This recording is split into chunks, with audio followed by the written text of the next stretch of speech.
corner where the treats at. Is this the passing of the torch, right? Is this what this signifies? It comes down to that front office and what they feel is most important. The champ is here. We've touched down from a higher plane. Why you made it here? We always look forward to that week because it was always intense. You know that we ain't coming back. We got you. The man, the myth, the legend, Dante Hall. My favorite player growing up was Dante Hall. I love you guys in the show, but Dante was my guy. Get to dashing because you done on the warfield.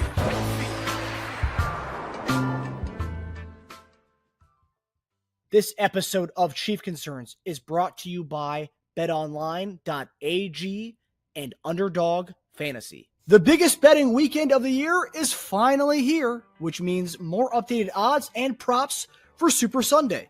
BetOnline is the world's most trusted betting platform and your number one source for online betting. We have hundreds of prop bets, MVP odds, and exclusive in-game live betting. BetOnline is your ultimate game day companion. Whether you're a seasoned fan or a first-time bettor, BetOnline offers you everything and more to enhance your game day experience. Visit the website today and make the game day action count a little bit more. BetOnline, the game starts here. Want to make some quick cash while enjoying the big game with your family and friends? Together with our friends at Underdog, we got a few exciting things to share with you. First, if you've yet to download the Underdog app, do so now and get free cash. Click the link in the description or use promo code CHIEFCONCERNS, that's one word, to claim your free pick plus first-time deposit offer up to 1,000 smackaroos in bonus cash. New users will also get a Travis Kelce free pick for every new customer who signs up on Underdog before the big game. Secondly, for all existing Underdog users, Underdog is offering a no-sweat Sunday entry for all users, which means that everyone will either cash in on their big game entry or get their money back in bonus credit. If you have no idea how to play, well, we got you covered. Over the last 5 weeks, we have given 19 selections and have cashed on 15 of them. Pretty good. Predicting higher or lower on multiple different player statistics. So we are ready to continue this heater into the big game between the Chiefs and Eagles and beyond into the NBA season. So let's make this money and have a damn good time. Hey everybody, welcome to another episode of Monday Morning Tight End. I don't know what happened to JD. JD was on here a little while ago and he is now gone. But how is everyone doing on this sad post-Super Bowl Monday? Sad, when I say sad, obviously we wanted the three-peat. But again, I keep going back and saying this like we said last night on our post-game show. We're going to be back.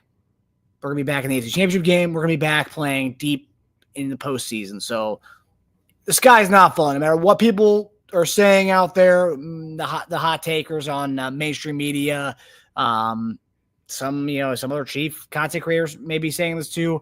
As someone posted last night saying the other channels were, acting like the sky's falling. We'll be back. After we got dominated, the Buccaneers in the Super Bowl, Brett Veach came out and really whipped up a brand new offensive line for us. Okay. So I think Brett Veach will do the same, doing something drastic or not drastic, but, making changes that need to be made. At the end of the day, protecting Patrick Mahomes is the number one goal. So it's going to be an exciting offseason. I will say that. It's going to be exciting to see how we can create more money and also see what we can bring in. A lot of intriguing free agents on our end, a lot of intriguing guys out there in general. But yeah, it's gonna be a fun offseason. And one silver lining to this whole thing, guys, of the Chiefs not being the Super Bowl champs, we get one pick higher this year. So we're the 31st pick, not the 32nd pick. But, just trying to find one silver lining at least. But I hope everyone is doing well today after that rough night last night. But G-Pick, what's going on, brother? Greg Rose, just wrapping up putting the horses away, fellas. Relaxed and ready for a new year. Go Chiefs. Had a baby. JD is just texting me home. Okay. All right, JD will be back in 5 minutes. So bear with us. Former Chiefs tight end Jason Noah will be joining us shortly. He just got a phone call. Cool. But, yeah, so we got a packed house here tonight. We had about 1,000 people on last night during the live show. So, yes, it was more of an event session, more therapeutic kind of session, just kind of talking about what happened over the game. But tonight we're going to get into all that. JD watched the film again, went over it twice.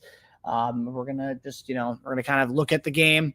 We're gonna look at the game. We're gonna grade our stuff and be done with it. And then starting Wednesday, on to the 2025-2026 season.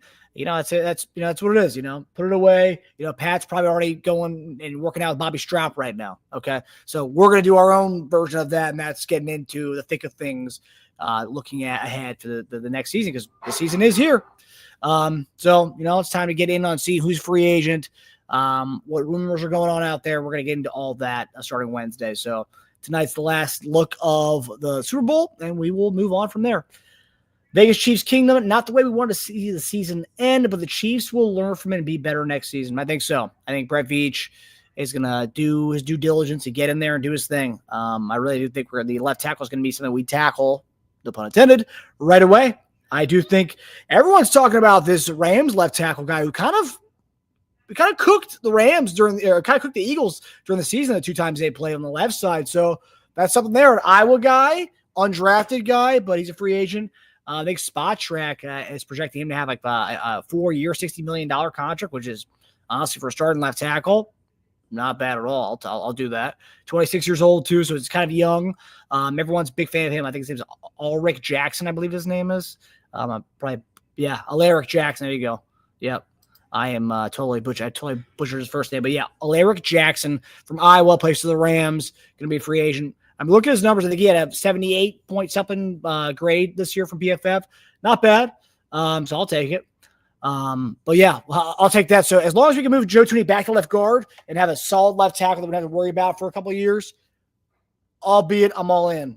So yeah, I'd be a big fan of that. Okay, so who else is in the chat? Andrea. What's up, Andrea? I hope you are doing well. Andrea. We love you. Good evening, Chief. Concerns. Great season despite the ending. So much love for the Chiefs. Yeah, I mean, at the end of the day, it's people always say that the common first world problems, right? It's a first world problem for the Chief fans. I know no one feels bad for us. And the 31 other teams out there, they do not feel bad for us at all. Because 2 things: A, we won back-to-back. 2, they know we'll be back either in the Super Bowl or a game outside the Super Bowl next year. Because since we've had Patrick Mahomes, our floor is the championship game. So we're not going to get a lot of pay from other fans. So really what we're feeling is only us Chiefs Kingdom can really relate to this today and right how we're feeling right now. It's first world problems, right? Team seasons is done in September. A lot of these teams, if you're a Jets or Browns or Raiders fan, you're done in September. You're by week 3 or week 4, season's over for you. Us, we're midway through the second month of 2025, and that's where our season ends. That's fine. It sucks. We wanted the Three-Peat, we wanted history, but you know what? We went back to back. We're fortunate that we have the team that we do have, and the band's come back together next year. I know there's some rumors and rumblings of Travis Kelce potentially not coming back, but for the most part, if he doesn't come back, which would be sad, the band is coming back together. The whole coaching staff's coming back. Patrick Mahomes is coming back. Xavier Worthy, Rashee Rice will be coming back next year. So things. It's not the end of the world, despite and some people are saying that we need to blow it up, which I've seen a lot of those takes today. Pretty crazy that people are saying to blow it up and just keep Patrick Mahomes and everybody else needs to go. I don't get it, but we're not on this channel. We don't talk about that stuff. That's just silly. Douglas Slyman, what's up, buddy? What's good, gentlemen? I think Douglas might be a newbie to the live show. I've never seen that name before. Welcome to Chief Concerns, brother. Enrique Trio, what's up, buddy? Man, that one hurt. Seemed like we were new in the Super Bowl and was not ready for the big stage and got caught up in the lights. We got an almost full O-line rebuild coming this offseason. I don't know if a full one. I mean, I think it really just comes down to my personal thing. I don't think we're going to re-sign Trey Smith. I think his number is going to be very huge. And guards, you can find guards. We found Trey Smith in round 6. Yes, he had medical concerns, medical red flags, but we found him late. So I think that's the one spot, and then you go and find a left tackle, which really, that's not really an overhaul. We didn't even have a left tackle to begin with this year. So that's already a spot that's opened up anyway. So really, we're really replacing the right spot, a right guard. I think we're going to try to – it's going to be interesting to see what they do with Juwan Taylor's number, but you extend him or you do something with his money to try to kick the can down the road a little bit and just free up some cash. Because right now I think we have like $15 million to spend as of right now. So getting some money out of that would be nice. kind of see what we can do. I know Mahomes is going to play around with his money. Juwan Taylor or Tooney, we could do something with those guys to try and free up some cap space. But if it's a Larry Jackson guy, if they're projecting 4 years, $60 million for him, that's not bad at all. So I think they would definitely play around with that. And I think if you're a left tackle who wants to find a home somewhere, I mean, nothing better than coming to block for the Patrick Mahomes and a team that's been living in the AFC Championship game. So I think that's another thing too. And people forget, we're a destination spot. People want to come here, right? Guys who are maybe not, some veterans may want to come here who maybe towards the end of their career, they want to get a ring. You have guys who like an Alaric Jackson type who, wants to find a home and be a mainstay left tackle somewhere. Why not come to Kansas City and block for Patrick Mahomes and be with Andy Reid? So like that, it's a destination spot too. So that's a huge thing. So I don't think full overhaul Enrique. I think the right guard spot is going to be something we're going to have to fix, and the left tackle spot. Right guard, I think Trey Smith's gone. He'll get paid. He deserved it. He's going to get paid a lot of money by the Chicago Bears and the Chargers. I could see him going elsewhere. And the left tackle spot we'll find. I think my thing, I think we go get a vet. So Larry Jackson fits that. I don't want to go get a rookie in the first round for a left tackle. Give me a rookie guard, second or third round, boom, sign me up. But left tackle, I think I'm tired of the trying to try out the young bucks out there. Let's give me a guy like a Larry Jackson, a 26-year-old guy. I like that. G-Pick, yeah, I use Underdog now. There you go, buddy. There you go, sponsor, baby. Andrea, we love you, Andrea. Okay, who else? Okay, Sasha. Sasha's with us late night last night. He had a late night with us last night. We were up on the stream till about midnight. It was like 12:15. I think we ended pretty late. I was gonna say, oh shoot, this is pretty late stream. But what's up, Sasha? Vegas Chiefs give me O-line definitely needs a good veteran left tackle. There you go. So there we go. I'm curious to see if somebody's in the chat wants a rookie at that spot to kind of invest a first round pick for the left tackle spot, or go get a veteran. Just curious. I see some people even say go trade for Trent Williams. That I don't like. I know a couple of years ago we wanted him. I don't really like that. He's getting up there in age, misses a lot of games. Not the recipe I want. We've dealt with the missing games from our left tackle. Well, this year is mostly because we didn't have one. But nonetheless, yeah, give me a 25, 26-year-old guy who's been there and has proven he's done it. Especially, too, Sean McVay's offense, a nice kind of complicated offense, a little bit of run, a little bit of pass, a little bit of everything. And he's shown that he can, hold it down. And 2 games against the Eagles this year, dominated them both. So, and for me, I'm looking for a guy who's going to dominate a defensive line like that. Give me a Larry Jackson all day long. Give him 4 years, $60 million. Call it a day. Enrique, I do now.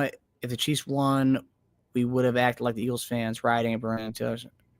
We would not have acted like the Eagles fans, rioting and burning Taylor Swift shirts, chanting F Taylor, just a bunch of classless acts by the winners. Comment. Yeah, I mean, there's bad apples in every fan base. Seeing what they did in the streets there, I get it. I don't think Kansas City is doing that. They don't do that. But there are bad apples in every fan base. I'm not going to knock, just say all Eagles fans are bad just because, we've seen some people do that, burning jerseys. I saw burning Kermit the Frog. I saw a lot of, the one thing I get mad about is the CJ Gardner-Johnson stuff when he posted on his Instagram story dogging Travis for being with Taylor and bringing up his ex-girlfriend. Like, dude, come on. Like that's classless. Pathetic, really. If you're a player doing that, okay. I'm curious to hear the speeches on Friday. I'm not going to watch it, but I'm sure we'll get inundated on our Twitter accounts and timelines by the stuff they say in their speeches. I'm curious, but certain guys like that, if they let CJ Gardner-Johnson talk, if a guy like that talks and says stuff about the Chiefs like Brady and those guys did when they dogged the Chiefs during their speeches, making fun of the whole run it back thing. So I'm curious if they do any of that. I'm sure there will be some kind of stuff like that. I hope not. But Jalen Hurts and Saquon Barkley are both very classy guys. If they're talking on Friday, I don't think we're going to hear much stuff like that, like we would hear from like a CJ Gardner-Johnson type of guy. Trey L, what's going on, buddy? What's going on, man? Ray 028. I'm not sad or mad, just disappointed. This team will bounce back 100%. I think everybody should feel that way. I think I was watching First Things First, and they had kind of a big contention on there. Obviously, Nick Wright, good sport today. He got kind of dominated by Wilds and Broussard, but good sport today, taking it in. It made me laugh even, I know it's kind of dogging the Chiefs and Chiefs fans, but it made me laugh a little bit. There was some levity today.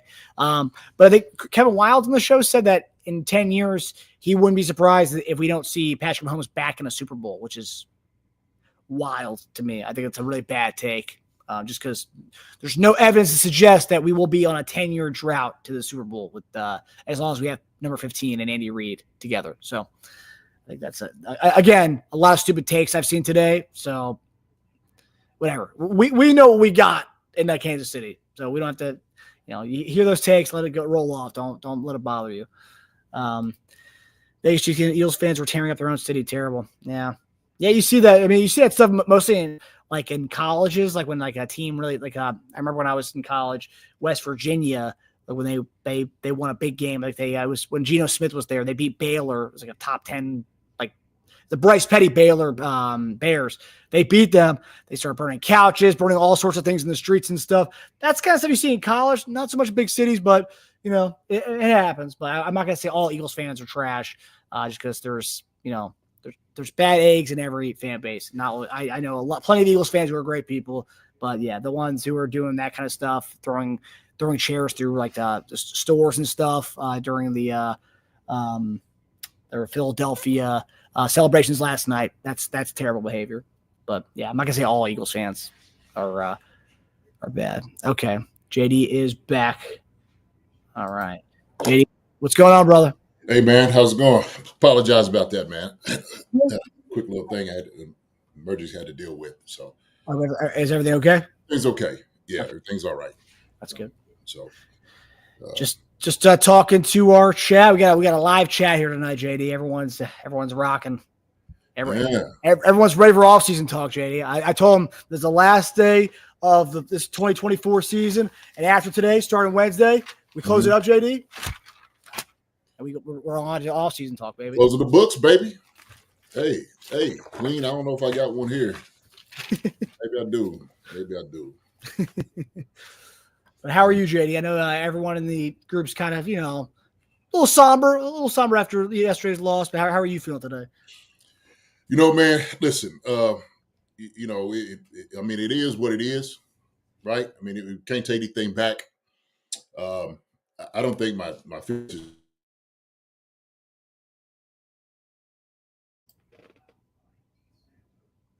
JD, did we lose you?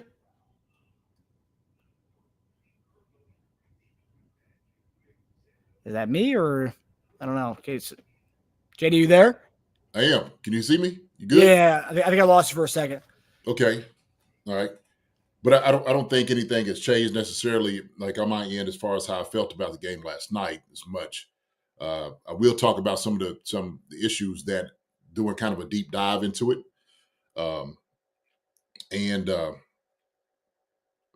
Yeah.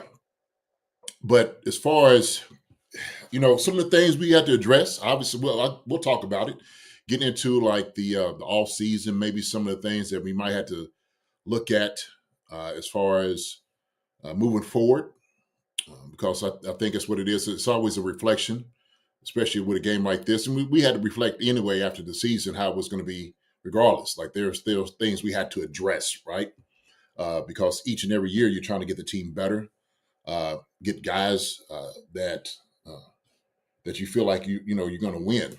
And that's not saying against the guys that was on the team, because we won a lot of games with the team that we have now.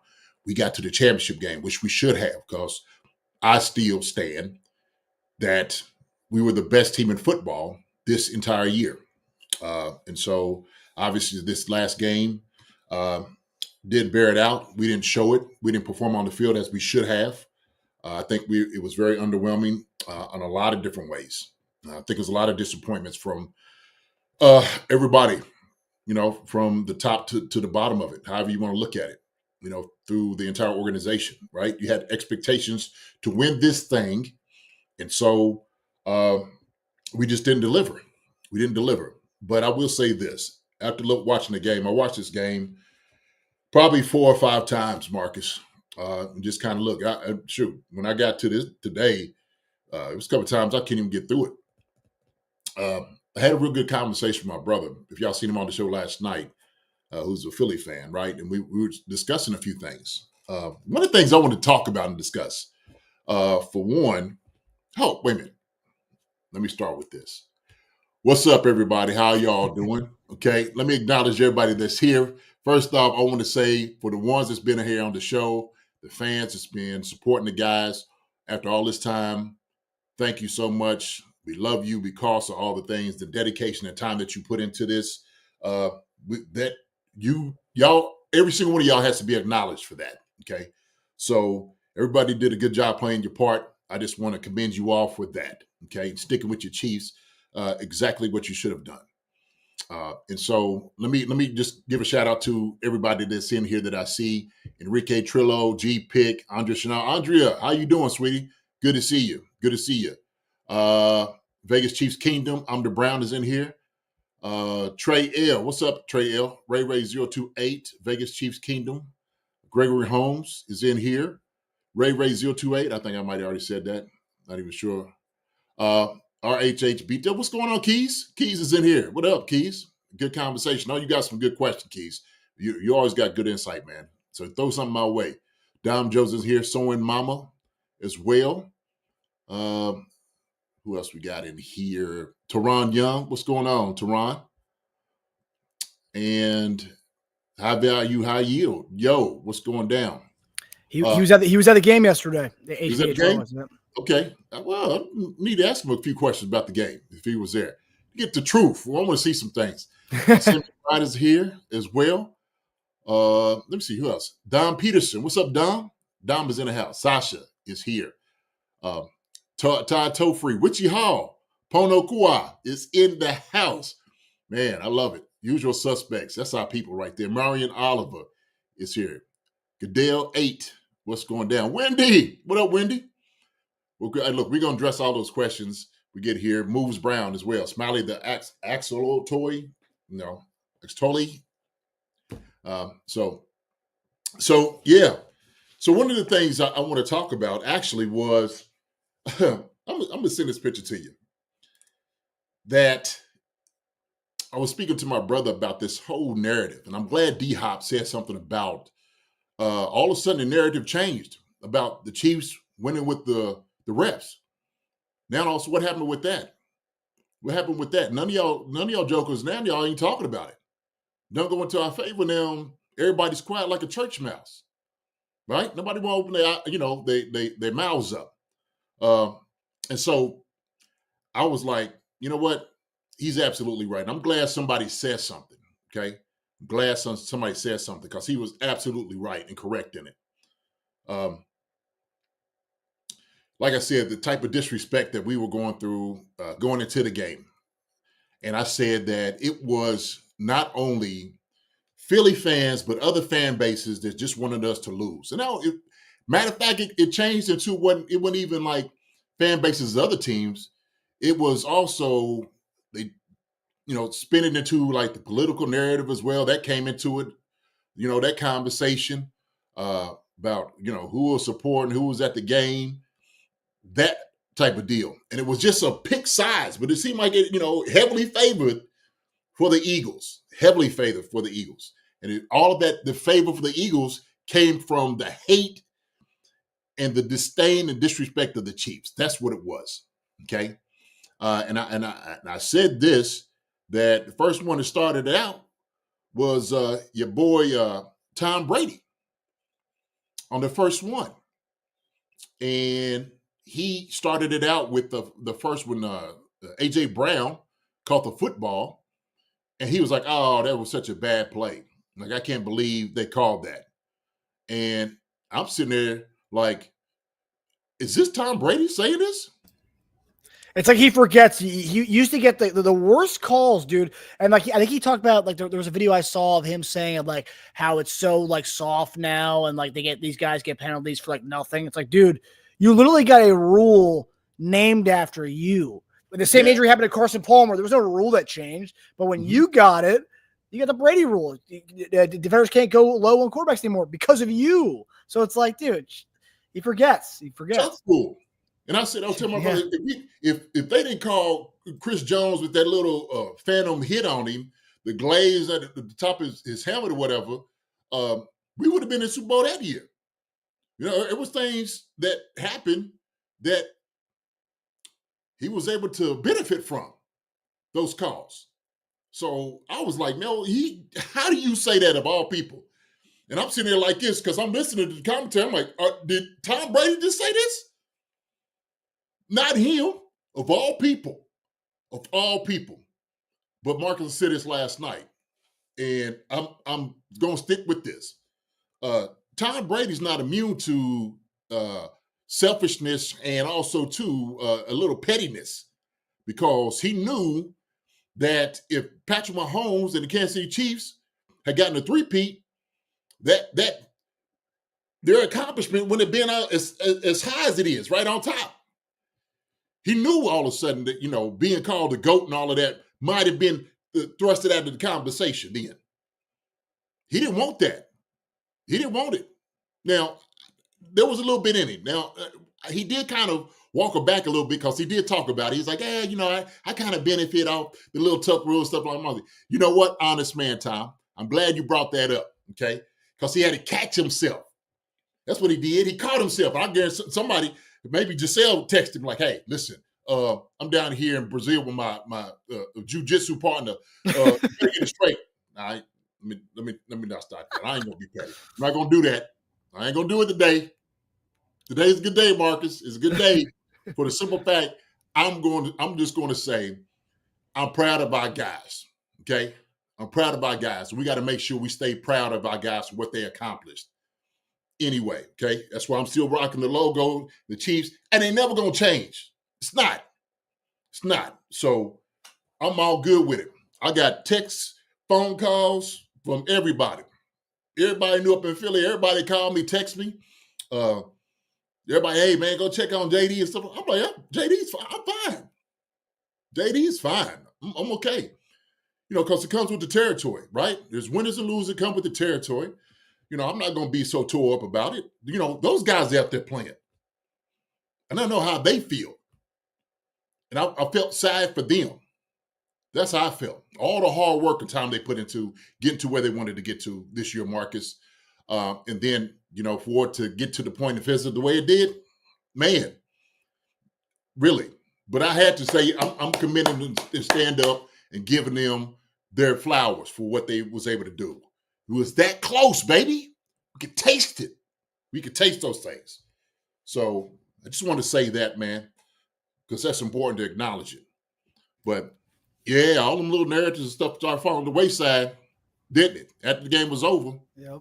So, well, they changed the narrative. It became, see what happens when they when they don't get the refs to help them. They get dominated. That's what be happening for every game if the refs weren't stepping in for them. It's like, enough, man. It's so annoying. Just take your win. Be happy about that. Philadelphia won. Why are you talking about refs? Why are you talking about Travis Kelce's ex-girlfriend? Enough. Yeah. Like, I didn't even know. Like, why you bring her into it? What she had to do with this? Well, first off, why is she there? Why is she on the field after the game? She's not dating anybody on that team. That whole thing's kind of weird, actually. But that's the point. That's the problem. That you could have so much dislike and taste for somebody, like this feel of revenge and, just hate or whatever it is that you have, jealousy, all those different things. And it propels you to do things just so you can see somebody else fall, just so you can see somebody else, have a low point. That's ridiculous part, right? So Sasha, she was a plant. I don't know. I think sometimes, Sash, you know what, for real, some people don't need motivation or money. Some people just do it on their own. There's a lot of pettiness out here, man. We see it. We see how the pettinesses go. And all I said, Marcus, all this year, those guys took it on the chin, chest out, and was like, look, we are unbothered and we're unapologetic on how we are and who we're going to be. Okay? And I'm sitting there thinking, how are you going to dislike Patrick Mahomes? What did Pat do? What did Pat do to people? He ain't talking about nobody's mama. He ain't slapped no babies. You know what I mean? He didn't come out here cuss nobody out. He never said anything as far as who he supported or anything like that. All I remember him saying is, hey, I just want people to go out and vote. It was all the other people around him were saying this and that. I ain't never seen Pat say who he's going for. We don't know that. So, oh yeah, he's leaning this way, he's leaning that. We don't know what Pat did. You know, Pat is a good guy. That's what I know. And I'm sure Greg Frost said they need Jesus. Yes, they do. We all do. A lot of us did. Hey, some of the ones that talk about Greg, the ones that said they have Jesus, really sure ain't showing it. Let me say that too, Greg. All right. And you know me, I'm as broken, wholehearted of a Christian and need redemption. Thank God for him. I have Christ in my life. I'm trying to live that way. I'm trying to inspire other Christians to do the right thing. And part of the problem is the ones that are supposed to be representing our Savior don't do a good job of it. Let me just say that. Let me say that. Because that's the truth of it. And so sometimes when people hear, you know, Christ followers, look, I'm sorry I'm going on a rant, but I got to say this because this is the truth. Sometimes the people that are supposed to be representative of it, people don't see the heart. They don't see the heart of Jesus in them. They don't. And sometimes it turns people off. And I want people to understand that those people that's doing that, nah, they ain't representative of it. They just saying it. That's the words. Sure. We also try to be better men and women. That's the way it should be. That's how it should be inspirational to one another. You know, wherever you fall in the whole plane, we should try to be better people. So let's just be honest with it. So, all right, I'm sorry. I didn't mean to get on that rant, man. But I think it's important to say those things because I think sometimes we have a bad representative of who people should be and who, you know, what we're supposed to be doing. So it's yeah, no, I 100%, JD. I'm with you, and everyone in the chat agrees with you too. So there you go. So obviously, like I said, we're going to get into the grades for the last grade show of the 2024 season, and we'll get into some of your questions. But going forward, we're going to go to the Monday and Wednesday schedule. We're going to do that all year. So there's no more Friday shows and no more Sunday shows. But when the off season really begins and there's breaking news stuff happens, JD and I will be on. We'll try to get on lives whenever that does happen. But for Mondays and Wednesdays, we're going to do what we usually do.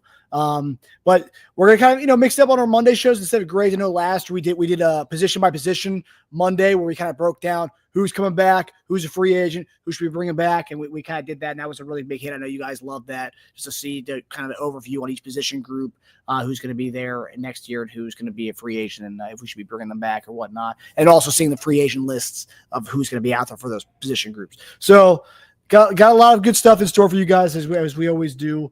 Going forward for our Monday shows, but again, live shows on Monday and Wednesday. So you guys get your questions in, and we will, do what we usually do. They have a good time with each other. So, absolutely. Appreciate you all. Giving that love, Kev, Flapjack City. Appreciate you all. Definitely. I'm sending this little quick thing to you, Marcus. This is what I told my brother. I said, man, take a picture of me doing this because we were talking about those things. All right, But this all season going to be great, man. We have some good conversations, some really good stuff. Mark, tell everybody we ain't going. We still going to be here, y'all. Maria, still come see us. Yeah, we're not going anywhere. No, but yeah, I think yes. I know some channels they go kind of take a hiatus when the season ends. We're 365. We're all year round. JD's doing shows from the beach in Mexico. I'm doing shows from in the little middle of nowhere in Hungary. We're doing it all year round, guys. So yeah. Don't you guys worry. And again, last time on our post game show, I said that during the third quarter we lost like 30 subscribers from the third quarter to the end of the night. We've slowly started to get those numbers back. So I think maybe people who unsubscribed last time were pissed off just how the game went. I think everyone's kind of slowly getting back to normal. So it went from we lost 30 and I think we're back to we've only lost 14 now. So we're starting to get people back. I get it. People are upset, so they took it out on our channel. And I'm sure other Chiefs channels, but they're coming back. Hey, Marcus, we tell people all the time, hey man, hey, you're always welcome over here. You're always welcome. Doors swing both ways. You in and out. We ain't gonna hold you, but you're always welcome over here. Okay. Come on in. The water is fine. Believe me. Okay. But what reason we doing it all season? Because we are family. Thank you for saying that. Y'all know what it is. Y'all know how we feel about y'all. Sure. This is what we do, man. We got to talk. We got to talk to our people, baby. Y'all folks, man, we got to talk to y'all. We got to talk to y'all. So, and I think someone commented a couple months back saying that we should have a membership program to do like apparently How About Those Chiefs does a membership, like a monthly membership thing. So they do like a giant Zoom call with everybody. And I think we might have to do that. We might jump in on that. I forgot one of you guys mentioned it in one of our comments as an idea we could do. So I think that's something we in the off season. JD, what do you think about that? I love it. I love to see people. I love to see y'all talking. I know on the chat, y'all do your little chat and stuff.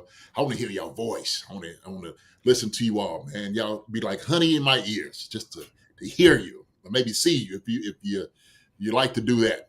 Okay, you're more than welcome. You're more than welcome. So that way they don't have to just look at our mugs all the time, Marcus. We can hear them and they could talk too. It breaks up a little bit. Yeah. So. What's up, Neff? Neff says, Danville says, good luck next year. Appreciate it. Tell them thank you. Thank you for all their hard work. Say, we will be there. Okay? Everybody, folks, the Chiefs will be there again next year. We will be there next year. So bank on it. Write the check. Put it in your notes. The Chiefs will be there next year. Same place. So, okay. Yeah, I mean, this is one thing everyone needs to understand. It's like since Patrick Mahomes has been our quarterback, our floor is the AFC Championship game. So deep playoff runs will continue. People who want to, jump and say, "Oh, we need to blow it up, trade everybody, get rid of everybody," and I've seen some crazy ones today from people I actually respect as far as a chief voice. Blow it up, keep everybody besides Patrick Mahomes, start again. It's like, what are you talking about? I mean. Literally, because someone mentioned earlier, we need to kind of revamp our whole offensive line. Not really. We have a right guard that's a free agent who will probably get paid somewhere else. And we have a left tackle, which we never really replaced. So really, we're only replacing one spot. We knew the left tackle was a vacancy. That was all season long. That's part of the reason why we lost yesterday. So really, we're only replacing one position. Left tackle is just the open spot that we've already had all year long. We knew we had to address that at some point. The right guard's the only one we'll probably have to go. Creed's there. Tooney's there and Jawan's there. Whether you like it or not, Jawan will be there. And our right tackle spot will be fine for the next 2 years. Yeah. We still had to wait on Trey to see what that's going to come out on that. Left tackle. Wendy's been left tackle. I've been saying left tackle for 2 years. Wendy, we hear you. We hear you. We do hear you. Believe me. Okay. And I think we talked about it because yesterday it was unfortunate because Joe Tooney doing the spot he's been doing, incredible things he's been doing, going to left tackle. He's a left guard. He's left guard. Like my Nep said out here, man. Look, there's a reason you have certain measurements about things, okay? Joe Tooney, the reason you have longer arms for tackles is because you don't want guys getting into your body, all right? When you're a guard, you can put your hands on a guy immediately, a lot quicker. And so you can stop that charge. Well, when you're out in space as a tackle, okay, it's important to have long arms to keep a guy off of you. So your punch is longer, it's faster. And so that's why it's advantageous that you have longer arms out there. It's like Tasia said last night, hey, JD, if they had taken your arms and put them on, Joe Tooney, we'd have been fine. We'd have been set. No question about it. Yeah. But Joe Tooney is awesome. Yeah, absolutely. He's a Pro Bowl, one of the best left guard, if not the best left guard in the game, okay? And he came in and absolutely started being one of the best left tackles in the game when he came in filling in. But we needed him to be left guard last night is what we needed. Okay? We needed somebody at the left tackle, so we didn't have to compromise that. Not really taking anything from Mike. Mike did what he can do as left guard, and he did a good job, most of the time. But yesterday in this game, we'll talk about it. He had a tough go at it. He had a tough go. He did. But Mike wasn't the only one. Joe had a tough go at it. Juwan had a tough go at it. Trey had a tough go at it. Okay? So it was a lot of that. Kelsey had a tough go at it. Running backs had a tough go at it. As far as stopping the charge, we had a tough go in the pass blocking division. Okay? So That needs to be said. Boca 87 says right tackle is a big problem too. Some things you need to get better at, Boca. I will agree with you, without a doubt. Some things you need to get better at. So, I'm the Brown. That's the $1 million question right there, my brother. How bad was DJ Humphries that he never returned after his only start and result of injury? Inquiring minds want to know. I'm gonna ask that question. I got somebody I can ask that could talk about this. Hopefully, I can get him on the show after the season and see if it's. I don't know if we get into the details of, but that's some of the questions we'll talk about. I don't know if they're on a gag order or something like that for a little bit, but Somebody on the staff. I'm assuming. Yeah. Mm-hmm. We'll talk about that and see. But maybe, and you got to be careful what you say. Obviously, I don't know. Hey, was he that bad? But sometimes you got to make a decision. You got to deal with it. You got to go with the decision you make, right? And so for them, they made that decision. We're like, hey, look, let's just stick with this. We've been getting away with it, because now it's like, we've been getting away with it. We've been fine. We've been able to overcome it. So maybe we can go ahead and get away with it this game. And maybe DJ Humphries doesn't need to be brought in. But ever since the last two games, Marcus, I was sitting there like, hey,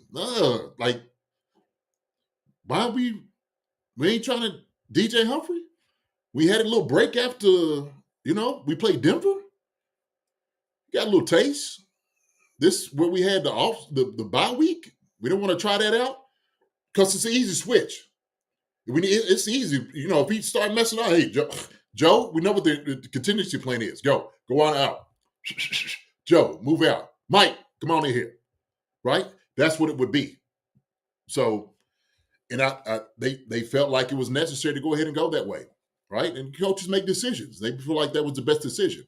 And I hear people all the time like, yeah, Pat trusts, Joe Tooney out there. Yeah, but Pat trusts all the guys out there. I don't think you ever ask Pat a question if he trusts a guy in that, he's going to say no. He's not going to say that. He isn't. Why? Because Pat's a good guy. He's a great guy.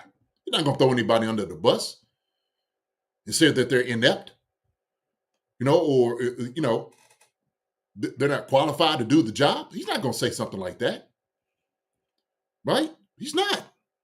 So you wouldn't expect the leader to do those things.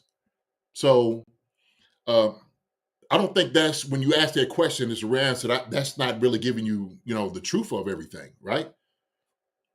Everybody has the pageantry answers. So like, Pat, do you trust the guys? Sure, I do. Sure. That's what's going to happen. So, don't expect to throw Pat under the bus, man. Ain't going to happen. Yeah, it's right? not gonna Trust happen. them all. Keys, appreciate the love, brother. Keys, my brother. Appreciate it, my brother. Thank you so much. It, man. So Andre Chanel said, DJ Humphrey said his body wasn't ready in his interview at the Super Bowl media. Okay. I didn't see that. So if he said his body wasn't ready, all right. Now, Andre, is this something that he had to say just to say, to give a reason why he wasn't playing? Or if he's being truthful, right? And then look, if he's being truthful, then I'll take it from what he says. All right. I'm going to leave it at that. All right. I'll leave it there. Okay. I'm just going to believe it. But we didn't hear from anybody else. And maybe he had to hear from the horse's mouth. And you just hope that for him, he's saying, hey, but DJ, are you the second guy on the list? If somebody gets hurt, you're going in, right? Is your body ready then? That's the question. Or go ahead. No, I was gonna say I hadn't seen that quote from DJ Humphries. I'm trying to look it up and see him say that because Okay. he was like 5-6 says he was active for the game. So if he's not ready to play, then would he not be active for the game? That's that's interesting. If the guy's not ready, he shouldn't be even active. Well, if he's saying that, my body's not ready. But, guys can go. I get that. Guys can go. If you say my body's not ready, yeah, it's kind of a weird, it's kind of weird answer. It's kind of weird. They asked him, okay. So Todd told Free, said Andy committed coaching malpractice with Caliendo. Oh, Todd, that's a little deep. Not necessarily. I think Mike was able to hold his own to warrant him playing. And I think it all depends on what DJ Humphrey was, how he felt. And they felt like it might have been a better chance.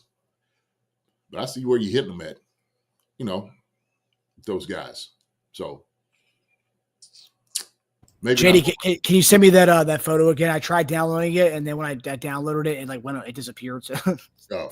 I think my phone memory was full. I cleared that up, so should be good now. All right. Thought it was funny.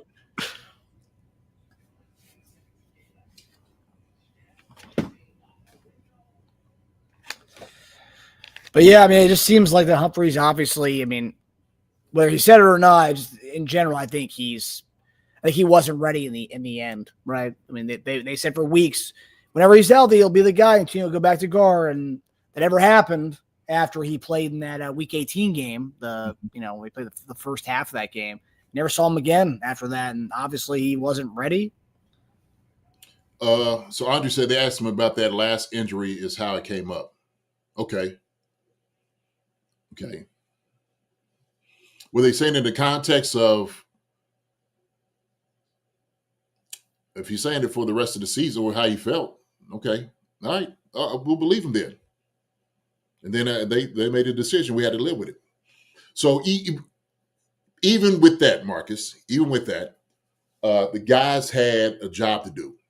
Okay. Mike, Joe, all those guys up front had a job to do. And we understand it. Those guys understood it. They wanted to perform well, every single one of them, to do better. And I think looking at Joe Tooney after the game and also Trey Smith, I think they realized that they didn't really have a good game. Joe Tooney, as soft-spoken as he is, you could tell he was pissed. He was pissed in his performance, visibly out there on the field. Trey as well. And it was good. Those guys kind of put it on their shoulders, but that's right there is that's a show of character. They knew that it could play better. So I like them guys for saying that. So Barbershop said it's crazy, but the same way we lost to Tampa Bay is the same we lost to Philly. Yeah. I think this one's worse because these guys are majority of the line are starters, right? Yeah. Whereas that game, those guys were number 2s and 3s. Yeah, no, for sure. I think we had a better line than we did against Tampa. But also, too, I think, Shop, with ours, kind of looking at the offensive scheme, I don't think it was conducive to what we should have done against this defense. And that's my opinion. So, I'm just old football player and a little coach that knows a little bit about football, but I just didn't think things that we were doing just didn't work out for us. And it just didn't make any sense. And I'll go through my notes a little bit. So, yeah. But I see your point. I know what you're talking, we understand. It's a valid point. Yeah, more drops and keep up, of course. Yeah, Mahomes hurt that Super Bowl too. So it wasn't fully like that, but there was some remnants of we see things of that happening. Yeah. Little some parallels for sure. Enrique Trillo, it's all positive criticism for me. It was a tremendous season with a lot of memorable moments, and I always love my CC family talking through it all. Appreciate you, brother. Same here. Appreciate you as well. And look, guys, y'all come out here. This is a safe space. We come out here, we have a conversation, we're talking. I love y'all giving y'all input. You know what I mean? I love. Because to me, Mark, this is like all of us just sitting in the room, just having a conversation and talk a little bit. One of the things I was talking to my brother about was this. You forgot the picture. You got the picture? I'm having a hard time trying to load it up right now. I'm trying to get it up. All right. Well, so, and it was just based off that one, the call from the referees. And I said, look, let's just be fair. Okay, Tom and those guys going back to that point. of, are the referees not supposed to call it when they see it? Obviously, there's going to be some calls out there that they can't call. But Tom was sitting there saying, like, oh, you can't call it, make that call during that time. Well, Tom, this is the first fourth down. They're going for a fourth down. So you're trying to make the point that you can't call it on A.J. Brown. But how about what about us? We're sitting there saying you should make that call. Why wouldn't you make a call like that? And what plagued our defense yesterday was we got them in a lot of third and longs, and we let them off the hook. We kept drives going with penalties, bad plays, lining up all sides. You name it. Some of those ticky-tack, but some of those like, man, hey, what are we doing? And things like that, penalties, turnovers, opportunities where you got to take advantage of, and we didn't. That was the difference in this game. This game could have been immediately flipped on its side. Seriously. And as dominant as they looked, our defense did such a great job against Saquon Barkley, against, some of the pass and, at times giving a little pressure on Jalen, that we could have got off the field on third down. Gave our offense more opportunities with the football. But we didn't because of a penalty or something like that, we did. And gave him another shot. And it helped him out with field position. So,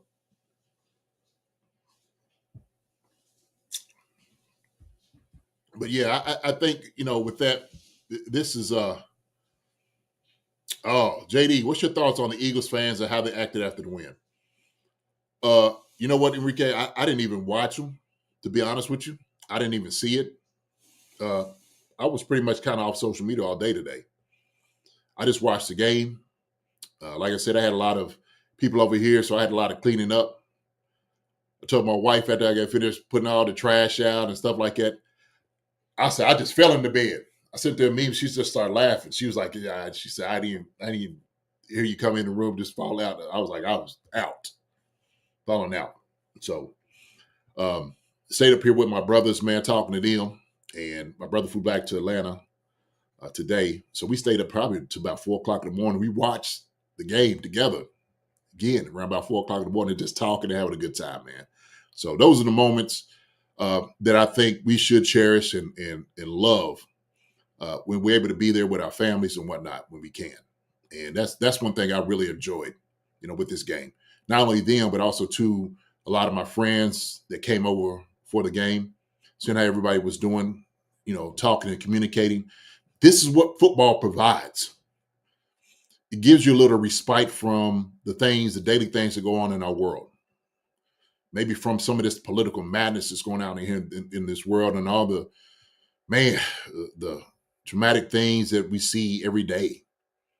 To try to get here and celebrate together. And that's one thing I had to say. I just didn't like how people was just trying to bring, all the stuff into it.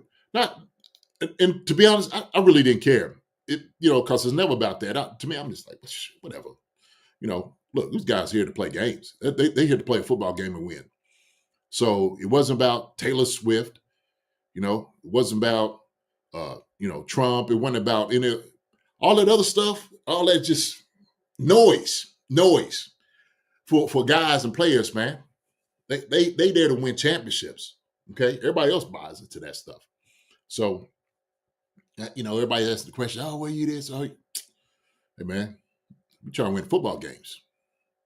So, but yeah, man, that was surrounding the Chiefs this entire season. It definitely got worse the second half of it. The closer we got to it, the noise got louder. And I thought for a second Marcus did, because it was such a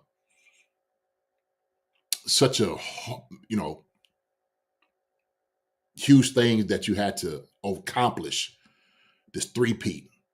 Did it get to the guys a little bit? Did it get to the coaches a little bit? You know what I mean? It's a hard moment, man. It seemed they were playing for the three-peat rather than just playing that game. Yeah. Just play the game, not the moment, really. Yeah, it's too bad. And also, too, you hear after the game, obviously, what are the guys going to say? But I think Creed Humphrey and I think it was it Kelsey as well. Creed Humphrey and Kelsey both said that what they saw is what they game planned for. So it's like, really, you guys game plan for that? It didn't look like you game plan for what they did. It looked like it was a shock to you the way they played their defense. So, but again, what are they supposed to say? Oh, we had no idea they were going to do this. I mean, yeah. Somebody talking about they should have got the ball to Xavier's. Absolutely, Xavier balled out, man. Young fella balled out. He's the one that was locked in and upset because we could have utilized him all day. We didn't. And I don't know what the problem was. We didn't give ourselves any type of exotic look or any type of formations. We didn't do a motion like we should have. Should have motioned Kelsey a lot, and we didn't. Some of our things that I call our superpowers, the things that obviously plagues defenses, that confuses them, we didn't do. We did not do, and I just didn't understand why. After watching the game, I'm like, why didn't we go more bunch? Why didn't we see more of that? Why didn't we try to go up top? Why didn't we see some of that? Why are we running three-man routes against 7 guys in coverage? Why are we flooding zones on the short side where Cooper DeJean is sitting there waiting and Pat doesn't see him? He's trying to throw back across his body. Like, I'm like, what's going on? Why don't we get our run game going? Why don't we try to get a little bit more Kareem Hunt in those things? I was seeing ghosts. Yeah, we're seeing a lot. Yeah. Especially when the game plan. I mean, this is one of the best pass defenses in the league. In the last 2 games between the Rams and the Commanders, they allowed 100 yards rushing. That should have been the number one thing to go to, establish a run game against a team that's allowed 100 yards between the last 2 opponents they played against. So it's like, how do we not do that? Yeah. Yeah. I don't know, man. But defense played, they balled out, did a good job at times. Jalen Watson didn't play a good game. Things that we knew that there was issues we had to deal with. We understood that.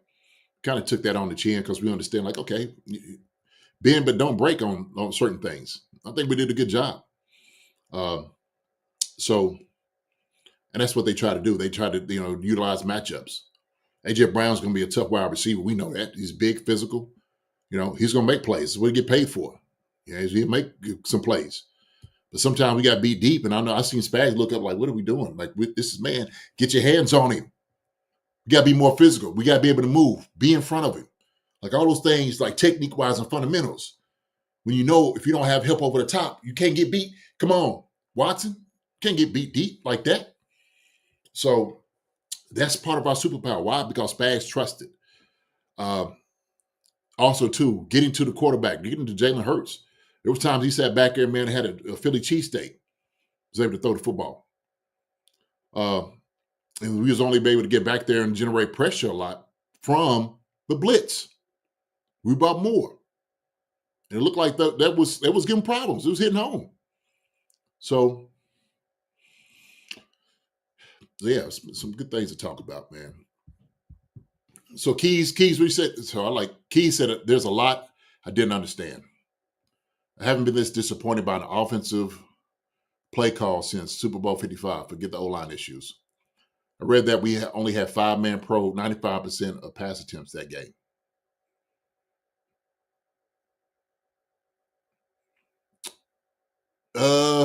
Yeah.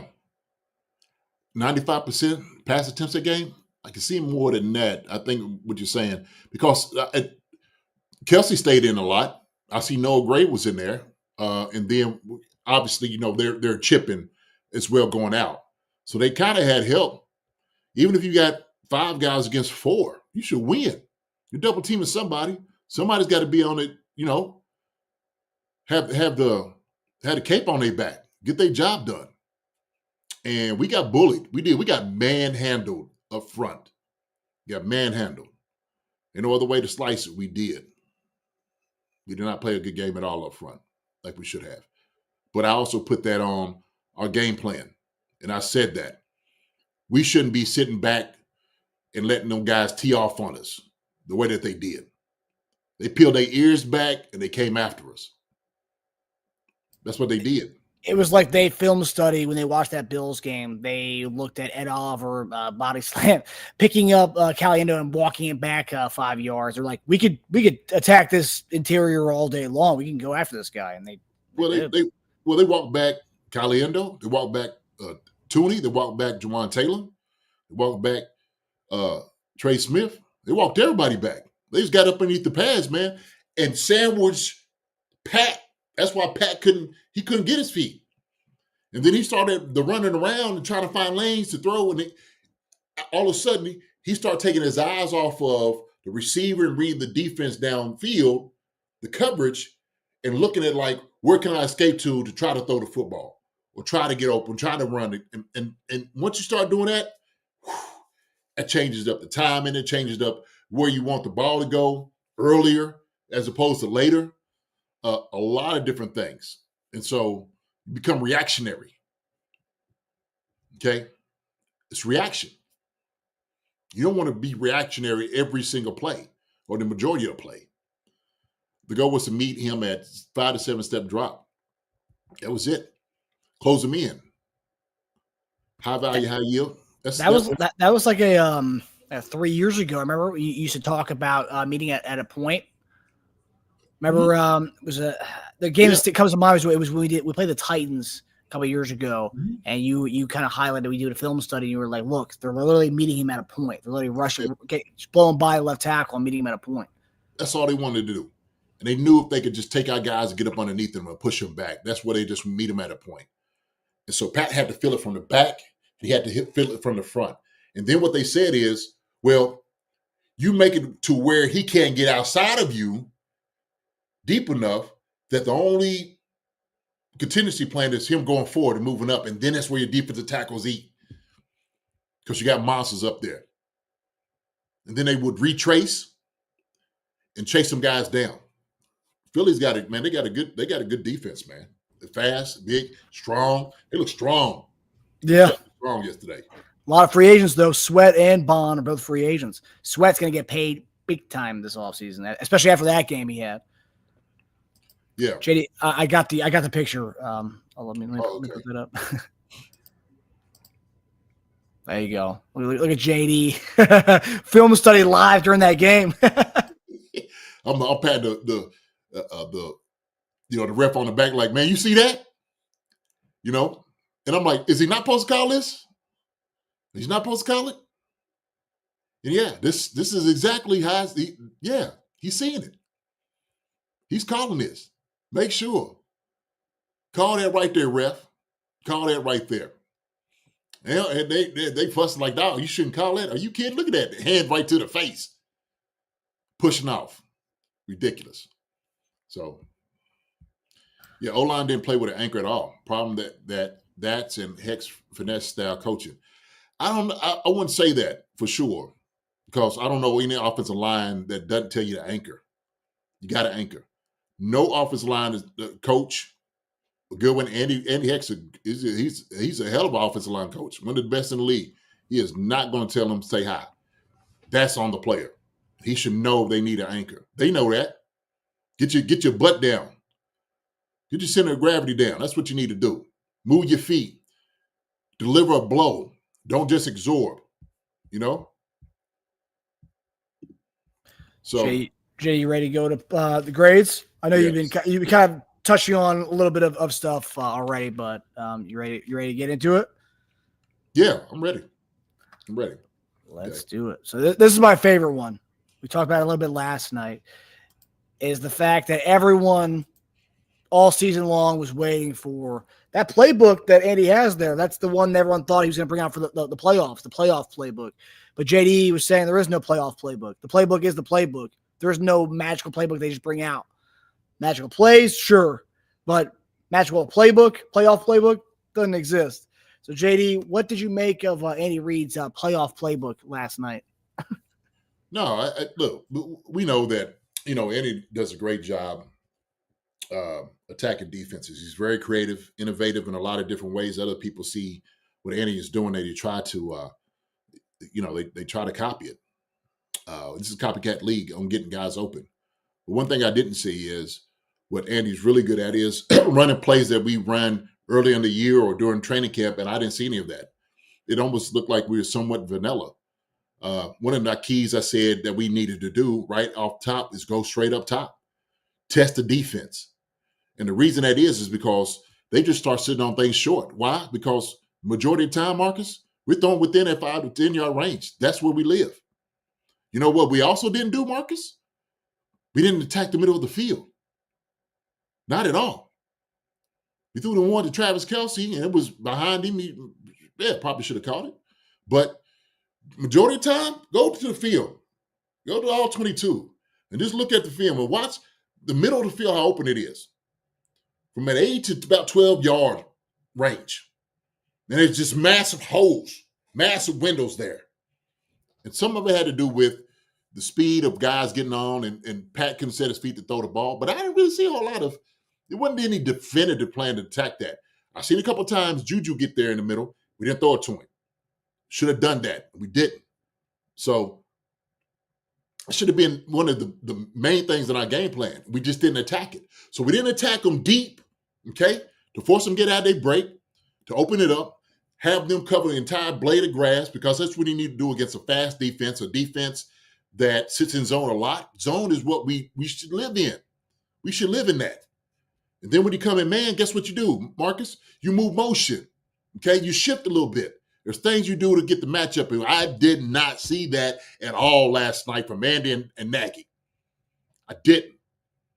And that was the disappointing part, because I know we are better than that. Tons better than that.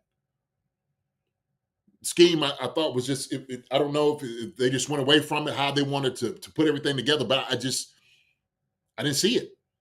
I didn't see it. When he attacked the middle, he threw a pick. No, it was flooded to the right, to the short side of the field, Capricorn. I see what you're saying, but D-Hop was coming across. He had D-Hop earlier. And yes, what we should have did was maybe a little bit more sprint protection, maybe a little bit more rollout, where you had to move the defensive line. When you get the defensive line moving laterally, it helps you out a little bit more, especially against a pass rush like that, right? But didn't see a lot of it. Matter of fact, we, when we talk about that, Pat just didn't see it. Pat just did not see it. We talked about that going into it, just based on our own film study. The middle of the field was going to be a wide open spot for us. Mm-hmm. The Rams attacked it. Every team from the season attacked it. I mean, there was a big time vulnerability in the middle of that field, and it got to a point. I mean, even the pick where he threw to Bond, where he's trying to find Hollywood in the middle of the field. If Tooney doesn't get pushed back into him, that's a solid throw. We're getting first down there potentially, or at least 8 yards there. But Tooney gets pushed back, and there you go. He throws an errant throw and an interception. So it's, team game, man. First one to Juju was RPO. He read it. Perfect. Ball, right? Easy read. Sure. Maybe throw a little bit more in there. But while we are not, okay, and not moving Kelce around to read the defense, to get him open. And what you have to do with the defenses, they have to change what they're doing unless they just run a zone that they're going to sit in the area, is when you take your count from one side to the other side of the field, okay? Now it changes how everybody's count, or who they have to cover. And so it makes it a little bit different. So I didn't see that from them guys. I didn't see it at all. And it looked almost like vanilla, but some of the things they did, like, well, why are we not moving?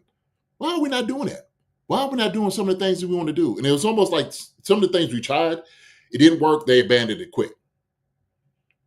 Like, we didn't look, no traps, no counters, not a lot of kickouts, none of that. Just 3 carries in the first half. Kareem Hunt, non-existent. Didn't even want to try to establish a run with him at all. And so, oh man, that's the frustrating part. The frustrating part is that I know we have, capable offense. We got the pieces and the weapons to do more than what we showed yesterday. And it was sad that we didn't do it. It's a travesty, to be honest with you. Travesty, we didn't move Travis around to get him going. We could have had him motion across, get like a quick little tight end screen. He would have got about 5 or 6 yards. That's easy. That's easy money. And even on the fourth down play where he throws the out route to Hopkins, he's got Watson. Watson motions in. He's got Watson quick and on the hash marks. Yeah. I don't know. The ball was probably called a D-hop. You know, the thing is, short side of the field, maybe, the route a little bit better, but Pat got to throw it on the outside, the only D-hop can get. Made some guys look like superstars that wasn't really anything. I know. It's like, wow. I'm like, really? That was the play? No creativity. I just didn't see it. So that's kind of what we talked about all year. It's kind of there was no identity to the offense, and it kind of manifested itself in the time of the year you don't want it in the Super Bowl. But what we kind of talked about all year was there was kind of no identity to the offense. It was kind of unclear what we were offensively, and then it manifested itself in prime time in front of the whole world to see, which is a bummer. But we talked about all year there was no real identity to it. No. And I get, the identity is really kind of, you put pressures in particular zones and serve particular players that they had to make a decision who you're going to cover. The one that he threw in it, like the middle where, Braun had caught that, it was, he probably could have released it earlier on the window, the backside of that. So you get one or two windows, and he wasn't patient enough. The 1 third down that we went to Kelsey, and it was too low for him. Pat should supposed to put him right there on his chest. But Andy and Nagy, man, they got a D grade for me. They got a D. Yeah. That's right on par with what I thought. It's a daggone shame. Might be a little generous, but no, I just they should have been a little bit better at that. But I think it goes into, oh man, what I saw. Okay, so yeah, got a D. Yeah, I think my thing would be the lack of running, which was something we talked about all year as a something that needed to be improved on. And that's like kind of last year during the playoffs, we knew what we were. Talking about the identity, we knew we were smash mouth with Pop. And it was way more balance in that at last year's playoff run. Yes, worst seed, but we had an identity. It was a little bit of everything. This year, especially and to come out of the second half, 3 and out right away in the second half with literally it didn't seem like there was any changes or any adjustments made. That's why I was like, oh no, they really have no answer for what they're doing, which is crazy. But yeah, I agree, JD. I think, with the halftime adjustments, it's tough because you got to climb yourself out of a hole. Okay. And I seen Smiley, the Axeltol said, yeah, no halftime adjustments. And I know they tried to make it a little bit, but it wasn't enough. And sometimes you're just like, hey man, just trust the process. It's going to work. It's going to open up. And it's like, no, it didn't, But if you're not working on these things, which I'm sure they worked on, heck, you had 2 weeks to get prepared. 2 weeks. Any game plan with 7 runs is not a game plan. The end. Yeah. And I'm sure they wanted more game runs. Okay. All of this is based off of what you do, how your offense is going, Todd, for sure. So it's like, well, sometimes you had to become one-dimensional. But even then, it was like, you still had the way it could have worked out.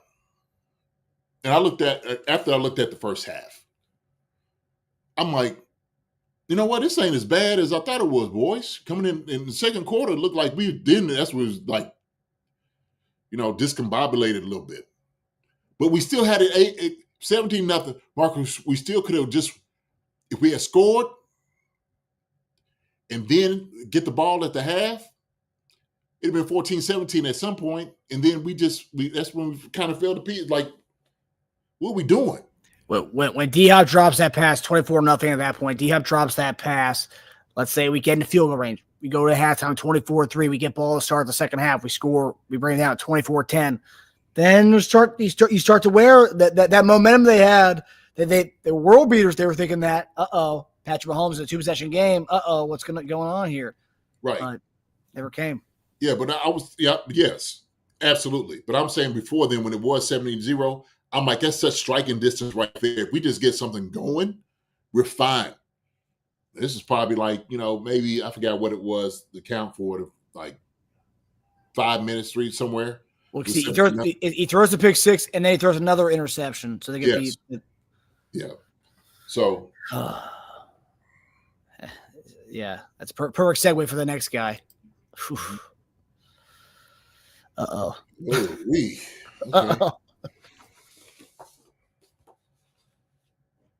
No, well.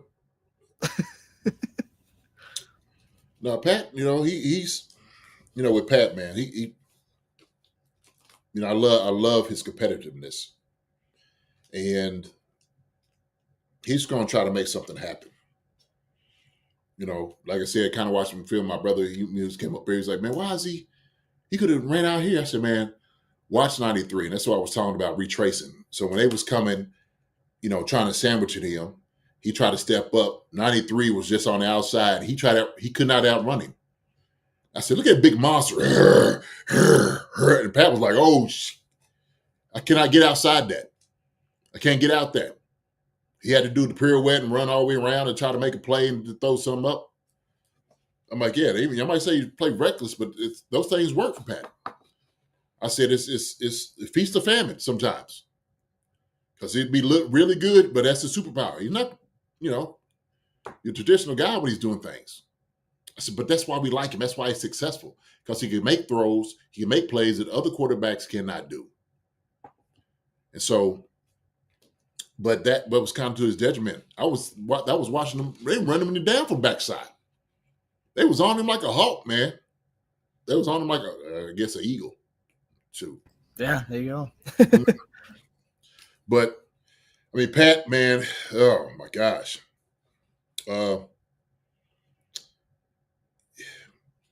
He had probably one of the worst games I've ever seen him play. As far as decision making, as far as trying to find lanes,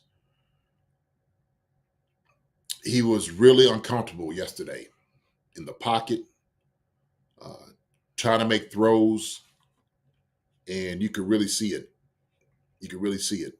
And I remember I seen this look on his face, and I remember saying to somebody, I said, I only seen this one other time that I seen him kind of outside of his frame. It's like, when? I said, when we played Buffalo, Kadarius Toney was offsides. And Pat was so upset and discombobulated that he couldn't move past that call. And we still even had a chance to get a first down. We're still in the game, but he couldn't get his head back. He couldn't get himself back. I said, that's the only time I've seen him. And then all of a sudden he leaned all the way into the whole, this is crazy, bad call, this, but he couldn't move past it. Like, hey man, focus up. Fine, whatever. Okay, we live with it. But he couldn't get back there. And it kind of looked like that. And it was really confusing. So, boy, man, Pat, like I said, a bad game what he had, man. I'm just going to tell it.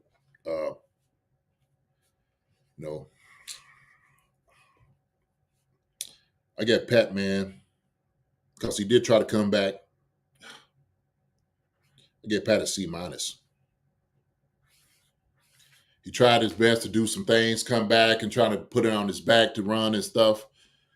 He's C-, D+ for me in this game. It wasn't Patrick Mahomes, and I know. Neff said he kind of looked like Brett Favre at times during his bad game. He did. He looked like Brett Favre. Yeah, that's what Tim said, Chad. He said the same thing. Looked like Brett Favre, right? People used to love Brett Favre because he was a gunslinger, right? Look at the gunslinger out here. You know he's going to be, Billy the Kid. running around, throwing the ball. And he could do those things. He has that ability, athletic ability. But then when it takes the running around and then, sometimes like, oh, don't do that. And I remember the first one he did to get Pure, I said, oh, don't start that. Don't start that shit. Don't start it. Do not start that right now. Hey, on that first drive, he went right to it on that third down play. Yeah, he sure did. Yeah, and the fact that Kevin Morris points out, you mentioned it, but the fact that it was just a 4-man rush doing that, I mean, that's largely that's not on him, that's on the O-line, but 4-man rush getting you like that, it's wild, man. It seemed like he couldn't get over the fact that his O-line couldn't stop these guys from getting back there to him. But there was times when he's trying to step up and he's trying to find the lane and whatnot, and you got to have poise. And you got to trust the timing of it. And you might get hit. Some things you have to endure. And that's kind of the poise I'm talking about in those situations. And I get, man, those guys are breathing down his neck. But there's guys that stand in the pocket, man, and take those. Breathing down your neck just to make this throw. Some that's selling out for it. But you start running around for the team that's waiting for you to run and chase with just the 4 coming up. That's what they did. They studied their film, man. They studied us. They studied Pat. Like you said, man. Hey, Vic was 0-9 against Pat. 0-9. You know his tendencies. He knows what we run. Vic has been in this game as a coach for 34 years, 35, something like that. A daggone long time. That's longer than some of these people on the song here have been alive. Yeah. Think Vic, you think that joke ain't breaking film down? You think he's telling these jokers some good nuggets and information about how you attack these guys? The chink in the armor? Absolutely. Absolutely. And they was ready for it. They was ready. I didn't see that 5D chess from Andy. Didn't see it. Or Pat. So that's why I gave Pat. Where we go to next? Man. This is going to be a tough one to grade here, JD, just because we didn't see enough of these guys. Well, we saw, no, you're right. No, you're right.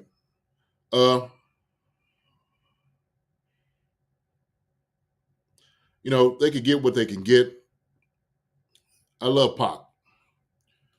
But you need a bruiser for a game like this. And for the lion's share, Kareem Hunt should have came in and gave us something, and he did. He caught a couple of balls.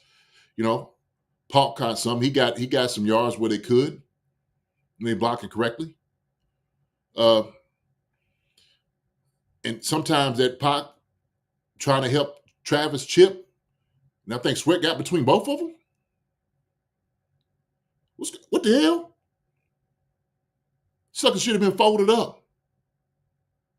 Ribs is on display.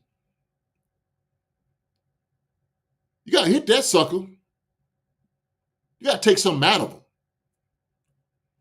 Look, it's this game for all the marbles. The question, look, there is no tomorrow. You got to break a joker up. And what it looked like, they was more physical than us up than what we gave. So our running backs, didn't see much from them. I'm going to give them a C. Yeah, the pass pro has been that Pacheco's that's been a weakness of him for a couple of years now, and you would think, we're going on what, year 3, JD? Is this the time where you kind of see that element of a game kind of grow? Say it again. I'm sorry.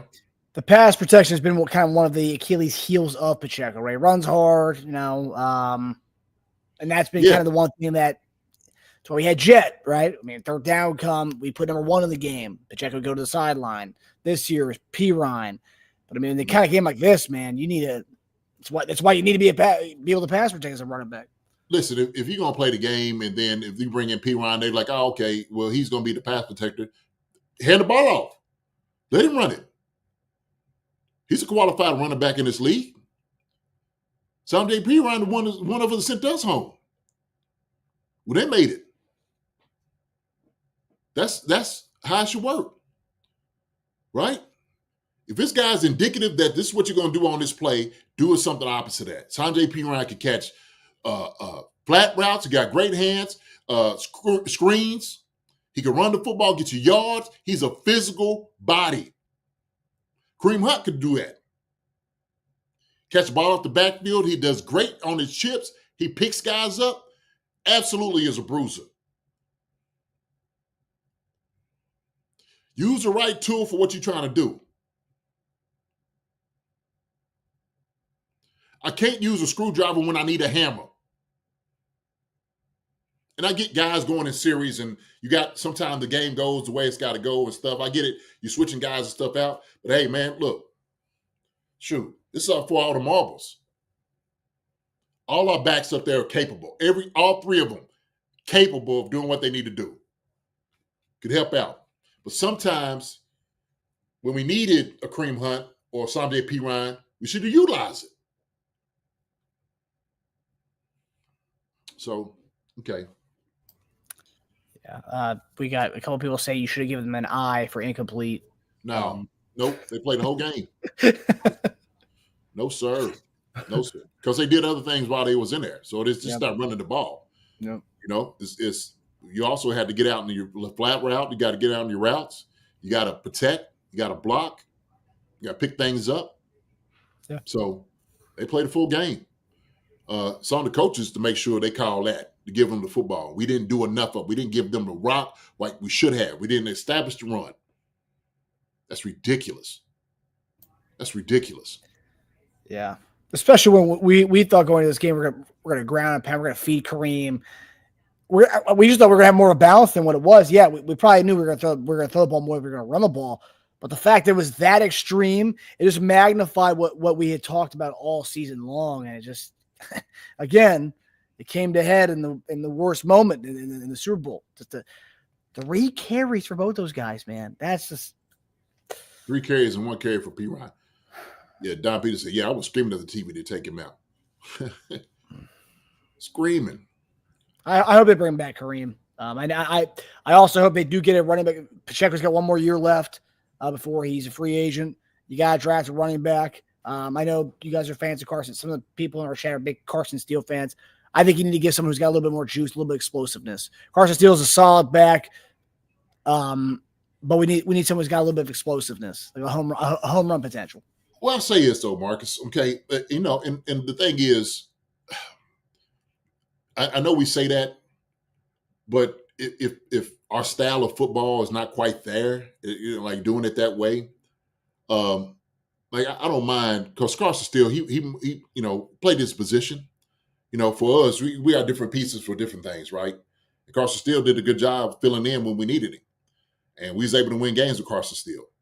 So we can try to go get a guy. We could probably do that. Are we going to get one of those guys early in the draft, or probably later on for the running back? Yeah, I hope mid round. This is one of the big things about this draft. Running back is one of the best positions of this draft. So we could definitely get a solid guy at rounds 3 to 6 range. So, well, we just don't know what he's going to do in the NFL. That's true. That's you know, it's one of them things, crapshoot. You got to get a guy who's done it, and it's like proven. You know, you get a guy tiptoeing in college, you know, it looks like Bo Jackson, you know. Yeah. All of a sudden you come up and you get him, they look like Rudy. Well, I will say we've done both sides of this, right? Where we went and got CEH first round, didn't pan out the way a lot of people thought it was going to pan out. Then 7th round, you get Pacheco, and that he does well from the 7th round. So we've done both ends, right? We've gotten the guy in the 7th, we've gotten the guy in the 1st. Now, for me, it's like, okay, maybe not get the guy in the 1st. Don't get the guy in the 7th round. Give me something right in the middle. Give me a 3rd round back who's shown, you know, shows some flashes. And they're saying Judkins or Henderson from Ohio State could go in rounds 3 through 4, but depending on how they do in the combine, they could go shoot up to rounds 2 through 1. There's a lot of talent in this draft. I haven't really dived into the running back yet. We'll see. We'll talk about that later. We'll talk. We'll talk about that's a good conversation for when we get into the offseason. Yeah. But as far as we had capable guys, we had enough guys to get it done. For sure. We just didn't give it to them. For sure. So that's on our offense. Play calling. Pacheco's good enough. Kareem Hunt's good enough. P. Ryan's good enough. I like P. Ryan. I like Kareem. I like our backfield the way it is. I do. Yeah. Because we get the guys that are kind of healthy. If you really know how to utilize them, go ahead and utilize them. You got three-headed monster back there. You know what I'm saying? We do. We've been able to get away with and win Super Bowls with what we have. 100%. There's a reason for it. So. Yeah, the talent of the RB room is not the reason why we lost this game at all. No. We talked about it all year. This is probably one of our most impactful positions, our best position. Absolutely. And we disrespected them yesterday by not giving them the football. It's so sad, man. Especially against a pass rush like this. We're supposed to go and hit guys in the mouth. That's what Joe Tooney wants to do. You think he wants to be out there on an island? So. Yeah. Okay. We made it hard on ourselves there. Yeah. All right. So now we're going to get to JD's favorite position. Oh, good Lord. Oh, actually, no. Oh, we got wide receiver first. Sorry. Oh, okay.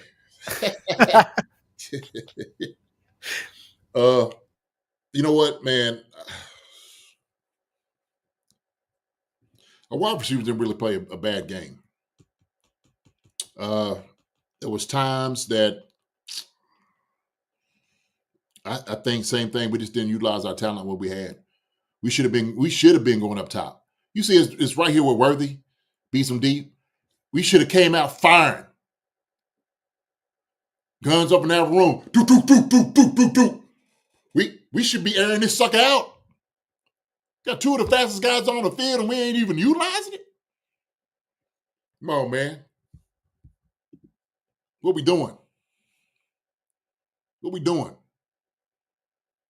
Because when we see something like this, you sitting there saying, where was that all game? The first one that got deep. Worthy was a baller. You could see he was upset. He's mad. Man, why are y'all just now getting me involved? That's pissed off, because guys know they can help out. Couldn't get the ball to him. So Juju caught a ball. Didn't really utilize Hollywood like we should have. D-Hop, man, that drop. And it was like the D-Hop drop was almost like, yep, that's a summary for what it looked like first half. Yeah, it's my turn to screw up. And he's like a guy that you don't even expect to screw up. You're like, oh, man, look. Oh, okay, it's what it is, huh? There it is. Nobody's focused up to play. And so, but they wasn't, but wide receivers wasn't terrible. They wasn't. Worthy he balled out. Frustrated young fella did a good job, man. Come on. We put points up like that second half? It's a shame, Marcus. Daggone shame. You got your daggone Lamborghini sitting over there in the garage and you ain't using it. And honestly, again, I go back to the season-long kind of theme. We weren't really doing this during the season either, man. We said that we need to be using Worthy more so vertically, and we really didn't. We didn't really push the buttons here. In this game alone, I think it's the most amount of 9 routes that he got targeted in a single game, to be quite honest with you, in the season, which is sad that we're seeing it in the fourth quarter when the game was already out of reach. We need to be seeing this a little bit more, and we kind of lost that verticality in our offense over the last year. And I thought that bringing Xavier Worthy over, we were going to see a little bit more of that verticality. They talked about it all camp. Oh, we're going to sit deep ball again. We want to go deep again. We didn't really see that this year. And hoping that the maturation process of Xavier Worthy throughout the season and seeing what we saw in the fourth quarter of this game, maybe it's a little taste of 2025. I hope so, at least. Yeah. Yeah. We just had to see, man. They're going to be scared. Do we utilize them guys like we should? Rashee Rice, when he comes back, if he's back healthy, and doesn't look like, this injury has slowed him down in any type of way. Tato for you. Coaching malpractice, JD. I love it. I hear you. I hear you loud and clear, Ty. I hear you, brother. I do. Trust me, I do hear you. Yeah, Sid McBride, whether he's going to be special. He was special this year, man. We should have utilized him. So Keys said, Chris, you're a silly troll. Now, so Chris, I've done a show, Keys. Chris is not a silly troll. He's a Philly fan. Mitchell and Dijon are awesome. They are very good players. They just ran into a better team. I disagree with that. I think Chiefs are better. I don't think that we stretched Mitchell and Dijon like we should have. Not taking away from their talent because they're very talented guys. Dijon is very good. Mitchell is very good. They are. But what we didn't do, we didn't test them enough. We should have thrown it in the middle. We didn't do that. How do you beat a Cooper Dijon? You move the ball on him. Move your tight end like Travis Kelce. You move. That's what you do. Okay? You confuse them. You out leverage them. That's what you do. You set them up. None of that. None. The pick, Cooper Johnson, he's sitting there watching. He's reading Patrick's eyes the entire way. We flood the zone to the short side of the field, and Pat goes back across his body to D-Hop, and Cooper's just sitting there looking at him. There was a guy in front of me. Pat didn't see him. Didn't see him at all. And he's sitting there just watching. We had a deep out or there could have been a bench route. We had a flat or out, and then, D-Hop coming. And Cooper just sitting there. And he's just waiting. So, shoot, my kids could have caught that. But they are good. Not taking anything away from them. They are very good. So, kids, So, yeah. That's what it is. But, man, those guys, did I get my grade? No, not yet. Okay. But wide receivers, man, I actually gave him a B minus. Gave him a B minus. Because Worthy played that much better to get themselves up.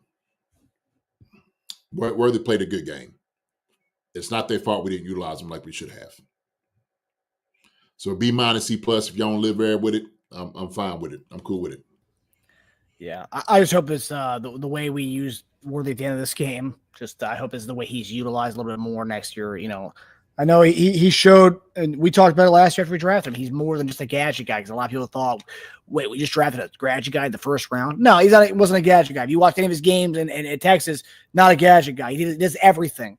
He's a full range receiver, and he showed it, and he showed his wheels at the end of this game. I know people want to say, "Oh, garbage time." Still, big time catch in a game. Ain't no garbage time. Forget that. Shoot, them suckers got beat deep. You just got outran. Yeah. No garbage time. You didn't put you suckers in. They were still in there. Double covers too, yeah. Absolutely. Look at that. Beat them. And this is a team that doesn't get beat over top, and we did it. Got the fastest guy in the 40. Yeah. 4-2. Keys said we didn't mentally stress Phillies, did you? Not at all, Keys. You are absolutely 1,000% correct. Not at all. They was not worried about anything that we did offensively. And they said, let's bring 4 and let them jokers go eat. We're just going to sit back in this little zone and just sit here. We're just going to sit and wait and wait and wait. And that was it. We didn't test their metal. Like he said, we didn't test their job. We didn't. Not at all, we didn't. I don't know why that was. Do you think the D-Hop drop pass had something to do with bright lights too big for him? No. D-Hop's a professional, man. That was just one of those things, Yeah.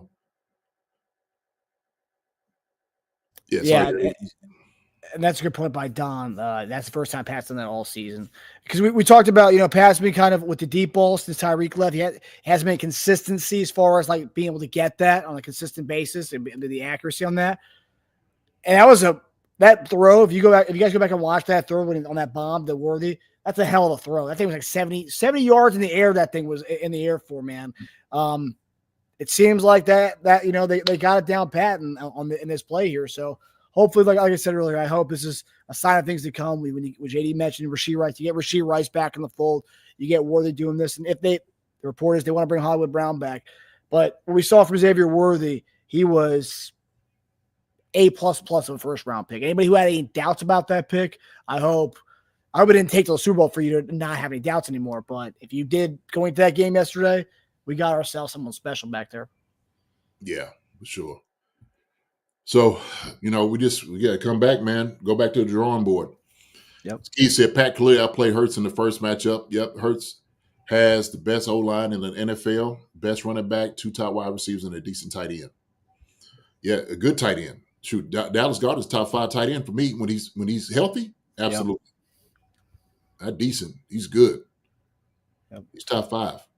And so they got weapons. Philly got weapons. Yeah, They got weapons all around. No question about it.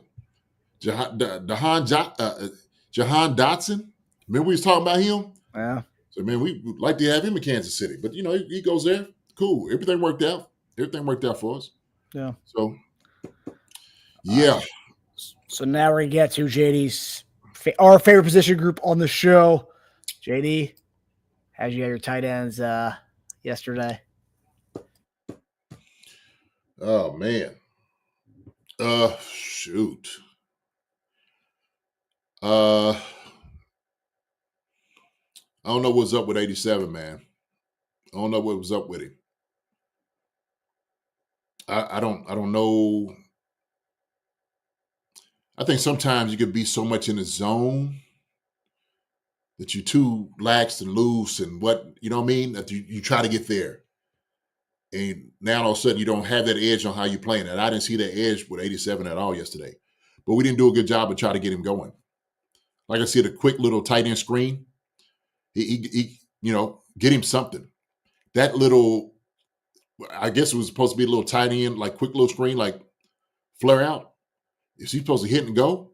It's terrible by Trav. He's better than that. Then blocking up, keeping him, not a good job. He was supposed to come over in the formation to kick out or at least take the defensive end out on a pass play. That's what you try to do when you run across the defense. That hopefully that holds that linebacker or the defensive end from coming in and crashing in on Kareem Hunt. And he didn't get over that Kareem Hunt ran into him. I was like, what's going on? This was like for very first series. So I don't know what's going on with 87. He dropped the one on the inside. Okay, fine. No big deal. I don't think about that as much. Noah Gray caught one in the flat. He got blasted. They kept him in on pass protection. But we didn't play a good game at all at tight end yesterday. At all. It's probably one of the worst games I've seen 87 play. And a lot of it's not getting him started, not moving him around, which we should do. So I just think that we didn't get the rhythm. Him and Pat really didn't get the rhythm down. But one thing they was going to make sure they weren't going to let 87 beat us. Every time he tried to catch a football, it was 2 or 3 guys around him. Every time. So appreciate your keys. Appreciate y'all. Got to get to bed early to wake up early to work my jobs. I'll catch the rest and replay tomorrow. Thanks, Marcus and JD. Appreciate y'all. Keys, appreciate you too, my brother. All right. It's been a long time since it's been on the show. We had to get on and talk it up. I know you're a late night guy, so we had to do that. All right. But appreciate your keys. Appreciate the contribution, my brother. So, but yeah, going back for that, for Trav, just didn't look, he didn't look good at all yesterday. Look lethargic, a little slow. Like I said, didn't really get him going. Not as stout as I seen at times. Noah Gray. So, man, I had to say, man, it's probably the worst grade I got for the tight ends. So,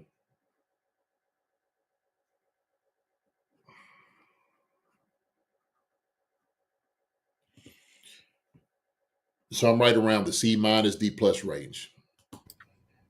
Yeah. I just, can he get him going? Sure. What is it going to take to get him going? Okay, Andy, y'all figure it out. Y'all figure it out. And here's the thing. Chiefs again said Kelsey looked old and slow. And he wasn't like that at all before, like the playoffs and the last few of the games. He looked fine. Looked fine. We found a fountain of youth, catching the football. And Travis tapped out. I don't know what it was. Amda says someone put a massive voodoo spell on the Chiefs. You can see it in Kelsey's eyes. It was a chicken foot strand of Travis's hair, and some voodoo dolls took our team out. Did you see that? There was a lady in there in the what's the name it in the crowd that had a voodoo doll, Patrick Mahomes, and she was ticking it with pins. What? I didn't see that. That's crazy. Oh man, my wife showed me that today when she got home. I was like, "What?"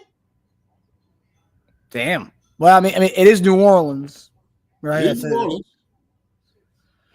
It is That's New Orleans. crazy. Huh? But yeah, she was picking it.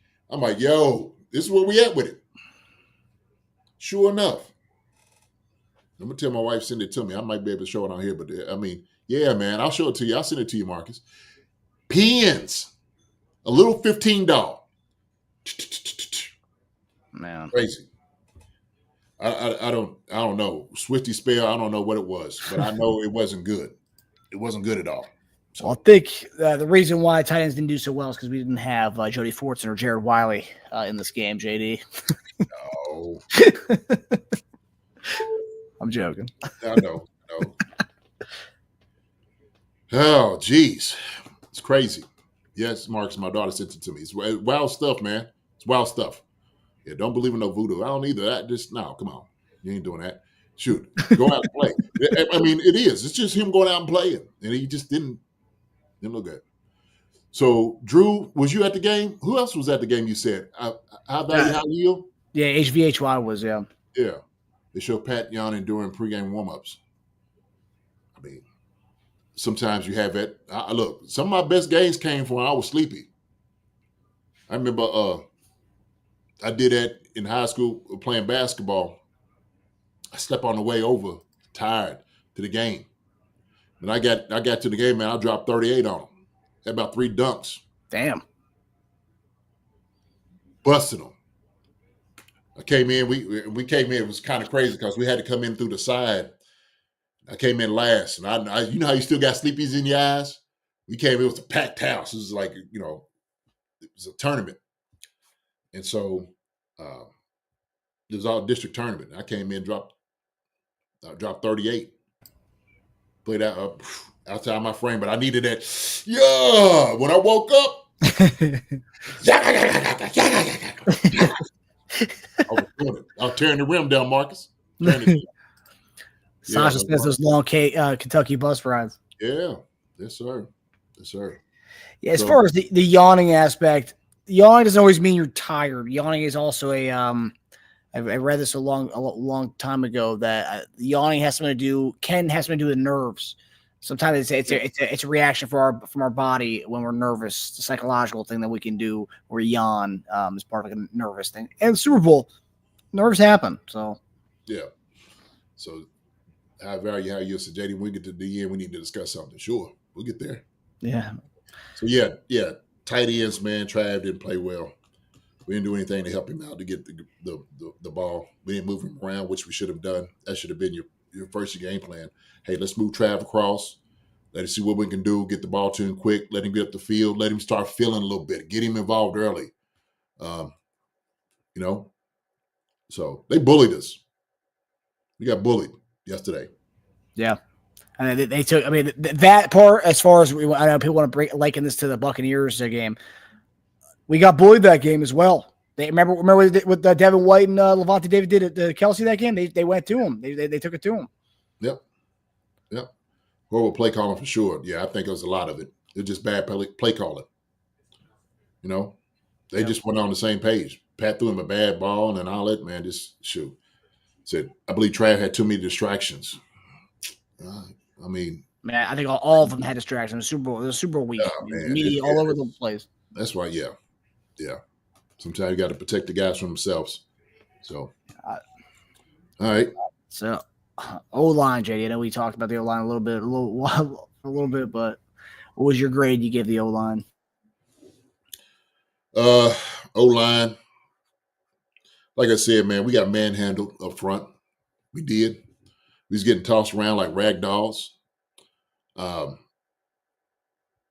We were visibly getting pushed back on our toes, like physically getting handled, pushing our guys into pat. Our tackles, our guards, Creed try to help. Anytime our O-line, we got 5 and we're getting beat by 4. It's bad. And we even gave some help. Didn't help. Pat was back there twinkle toeing. He looked like twinkle toe, like about twinkle. This would look like. Looked like the nutcracker back there. The way he was just moving around. So we didn't do a good job. As far as running the football. Should have did a much better job lifting guys up and getting them out. There was one we tried to start in second half, changed it a little bit, ran Pacheco, and 93 just whooped Caliendo. Whooped him. He ain't even pinching. And so they didn't play a good game at all. They know it. Joe Tooney, Trey Smith, those guys, they knew it. Yeah, there's a lot of distractions. Who's going to be at the game? Who's watching you? And everybody giddy. And all you should have been worried about is who was in front of you and kicking that guy's tail. That's all you had to worry about. That's all you need to wonder. To hell, who's going to be at the game? Who's going to be watching all that? Somebody asked me a question. I'm like, I could care less who's going to be here. All I know is that sucker on the other side is going to show up and he's trying to take my throat out. He's trying to kill my quarterback. For me, the only ones I'm worried about who's going to be here at the game is that guy in front of me. So if you ain't asked me a question about the guy that's going to be here in front of me, doesn't matter. That's my answer.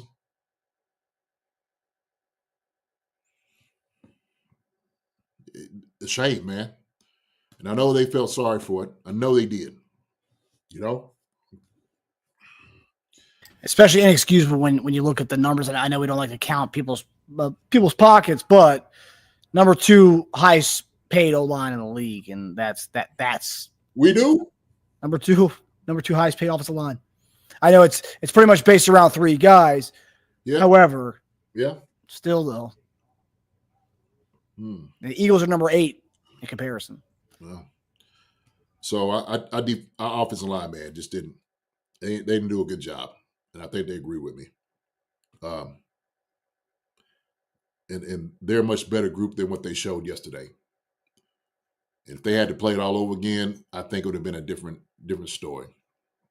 We got hit in our mouth quick, manhandled fast, and we couldn't recover the way we wanted to. But also, too, your coach has got to put you in a position to help you out. And we didn't do that either. So somebody said it here, we keep going back to the coach. Yeah. There's got to be plays to help you out. There's some things you got to do to get a little nasty. Some things you got to do to catch a joker right here on the ear hole. Coming across, man, you just want to take his absolute face mask off. And we got bullied.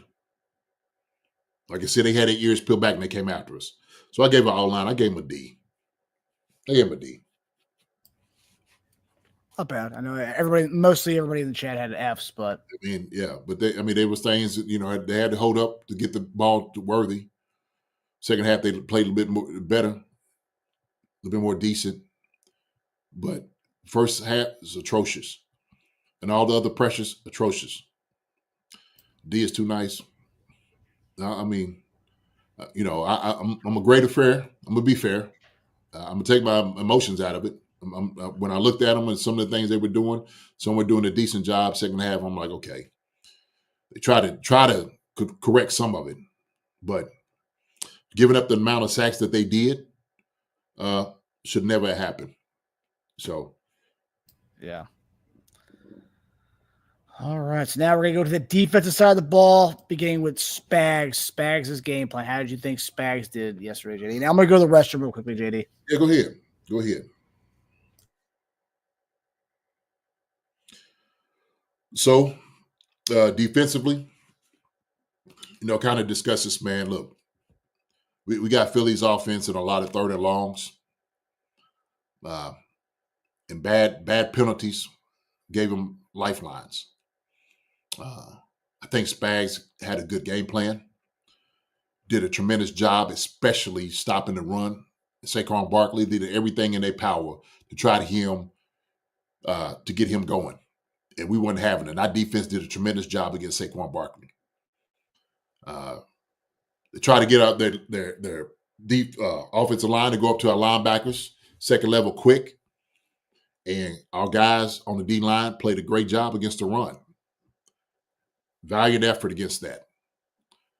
Spags trusts his guys in the secondary. We understand what the assignment is. We're going to play man. You got to put your hands on guys. You got to move your feet. You got to be athletic, especially against this group of guys that we was going against. We understood. We knew we had A.J. Brown, one of the top receivers in the game. Devontae Smith, another guy that is one of the best receivers, I say. Same thing with Dallas Goedert, top 5 tight ends in the game. Then you have Saquon Barkley. The score was 40, but that's not indicative of what our defense gave up. A lot of it was our offense not doing what they had to do, giving them field position. But I do recognize that we had to do a much better job getting off the field, and we didn't do it. I think Spags, man, trust the guys that was out there. Was some of that the decision that Spags made to keep guys in? He probably could have made maybe a better choice or switching some guys up. Same thing in the slot guys. We gave Devontae Smith, I think Reed gave him like a 15-yard cushion. He ran an out route. I'm just like, daggone. I know sucker's fast, but he don't don't give him 15. Spags starts bringing some heat. Heat was hitting home. He was doing some things. Was hitting home. The Spags trust his guys. And they delivered. But they shouldn't have been on the field as long as they did. And we shouldn't have had the penalties to keep them going. So for me, I like that, Andre. I'm going to give Spags a C. I give Spags a C. Matter of fact, I'm going to give him a C+. I'm going to give Spags C+, man. Because Spags, he did. There was one. Yeah, I didn't really. We had Charles Omenihu dropping off in coverage, and there was a zone wide open behind him where we threw the Dallas Goedert for the first down. And I'm like, it might not have been the time to run that. But maybe he just want to see what we can do. And maybe it's like, okay, well shoot. Okay, they beat us on that. We won't run it again. And that's how a coach adjusts. That's how a coach adjusts. So, yep.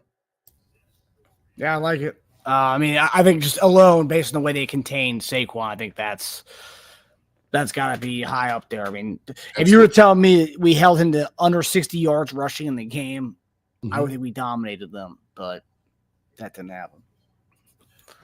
I think we had a good game plan. Spags he made sure that everybody has to run and get there to the game. Look, Spags can't play. Spags can't make a tackle. Not one. He can't intercept not one pass. He can't block it down. He can't get not one sack. He can't do any of those things. It's the guys that's in the room that's playing out on the field that's going to operate. Those are the guys that's going to get it done. So I like Spags' game plan. I think he had a great game plan, to be honest with you. Shoot. C+, yeah. Maybe for some of the performance, he might deserve maybe a B- on it. But I don't think it was a bad game plan. Yeah. JW84, at least Spags made adjustments on defense, but offense, they were too stubborn. Yes, he did. That's his specialty right there, J-Dub, for sure. That adjustment. Yeah. Pat and Andy stretched out D out without a doubt. Stressed it out. Like, off the field position all night. I mean, it's terrible. Yeah. Whew. All right, so now we get to the D-line, JD. D-line. Turk Warrington was a force yesterday. God, he played a good game. He made himself a lot of cashola. Yes, he did. You know, would they say he's undersized? Would they keep him and stuff like that? It'd be determined, but he should, without increase his value after this game, and deservingly so. He's played that way, I think, all season pretty much. I think maybe 1 or 2 games he might have had a little lull there and stuff like that. Could have been a little banged up, but other than that, I think he did a good job. Turk did a really good job yesterday. Pennell did a good job stopping the run. They took 2 guys on and then shed and just made sure keep those guys from getting to our linebackers. Bolton, those guys was able to come in and run and make some tackles. Safety came up, made tackles. They did a great job against the run. Well done. Well done, D-line. Now, pass rush was a little different. I said that Jalen Hurts had time to sit back there and, enjoy a Philly cheesesteak from Geno's a couple of times.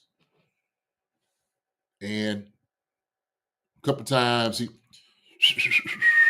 whistled a little bit, was able to see what the defense gave him, and he picked it apart. The times he had time to throw, he threw it. It was open. There was times I seen he sat back there for 7 seconds. Had some room to run when he needed to. And that's where our pressure needs to come. I know high value, high yield was saying that. High value, high yield, what do you want to talk about? Send your response, what you want to talk. But, we needed a much better job on that pass rush. The way we was able to get the pass rush was generating this. When we brought blitz or one more than we needed to, they had no answer for that. They didn't know what to do. It was just the timing of getting there. Saquon Barkley got it. He picked that one up, helped him out. And I think it was the one that Jahan might have called. George was not furious. Now, he wasn't. George tried his best, man. He was going against Lane Johnson, one of the best tackles in the league. Right tackles, if not the best right tackle in the league. And, he's just a little undersized, man. Lane's a big man. And he's very athletic. And George, he tried, man, but it's once you look at guys, you really start seeing how small they are against bigger dudes. It's O-line average 6'6", 338. Absolute mammoths. Monsters, mammoths, giants against this O-line. I would say, yeah, they probably the best offensive line in the league. Them and probably Buffalo, what they have. And they all played hard. So I know somebody said, well, how do you stop the push to hold on for dear life? Grab you a rabbit foot, maybe a couple of horseshoes. Find you a 4-leaf clover and put it in your sock. Because the tush push, when they go, it's a crowd surfing.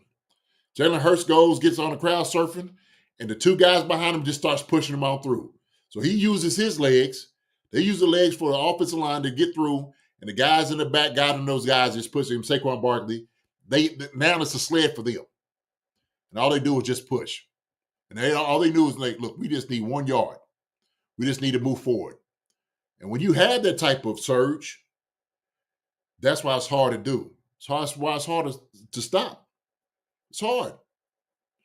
That's the reason why they're, what they call them, the brotherly push or something, that's what they call it now, is different from what the Bills do. The Bills don't bring nobody behind them and push. They just ask Josh Allen, use it with your legs. Jalen Hurts, they got 2 other guys pushing behind him. He's just going to go for a ride. That's what he does. And as long as he's moving forward, the rest will not stop it. Do you think a strategy should be Because everyone's trying everything, right? I mean, Chris Jones almost broke his neck trying to. I don't know what happened down there, JD, but his neck was in pain after that. One of the first tush pushes, but coming around the edge, if you're an edge guy, just come because it's all like so compact in there. You come around the edge, it just knock the guys who are pushing him. Just go in there and clean up those guys because that's where he's getting all his leverage. The dudes who are shoving him from behind, going back, just taking those guys out who are pushing from behind. I mean, you could try to do it. It might be too late because they might have just already had the momentum. You try to hit them from the side. By that time, I think they get the yard or wherever they is. I mean, it's real quick. Yeah. That's the thing, the timing of it. That's why it's so effective. Do I believe that they should take it out of the game? Not at all. If a team's able to do something well, there's no reason why you should just remove it because one team is able to do it, better than everybody else. Yeah, no, 100%. Because every team can do it. You can do it if you want to. But yeah. Right. When I hear people say, I'm like, stop them. Stop them. Try to figure it out. So try not to get in those plays. We had them in 3rd and long plenty of times, Marcus, to get them off the field. Tush push was the least of our worries. Yeah. It was our penalties that help them give them life. Spags and those guys played a masterful game. Our defense played a good game, man. They had them. It was 3rd and long, 38, 39. It was a lot of that. And then we let them off the hook. The penalty here and there and off sides. And I'm like, oh, man. And having that where you playing on their side of the field all the time. They playing on the short field. Why? Because we couldn't move the football. Cooper DeJean is catching balls in guys' faces and running up the field. I'm like, dang God, he didn't fair catch this? We'll get to the Gunners later. I'm just like, how y'all not looking up to see where the ball is? On special teams, different story. But D-line, I'm gonna give him a C. I'm gonna give him a C. Yeah.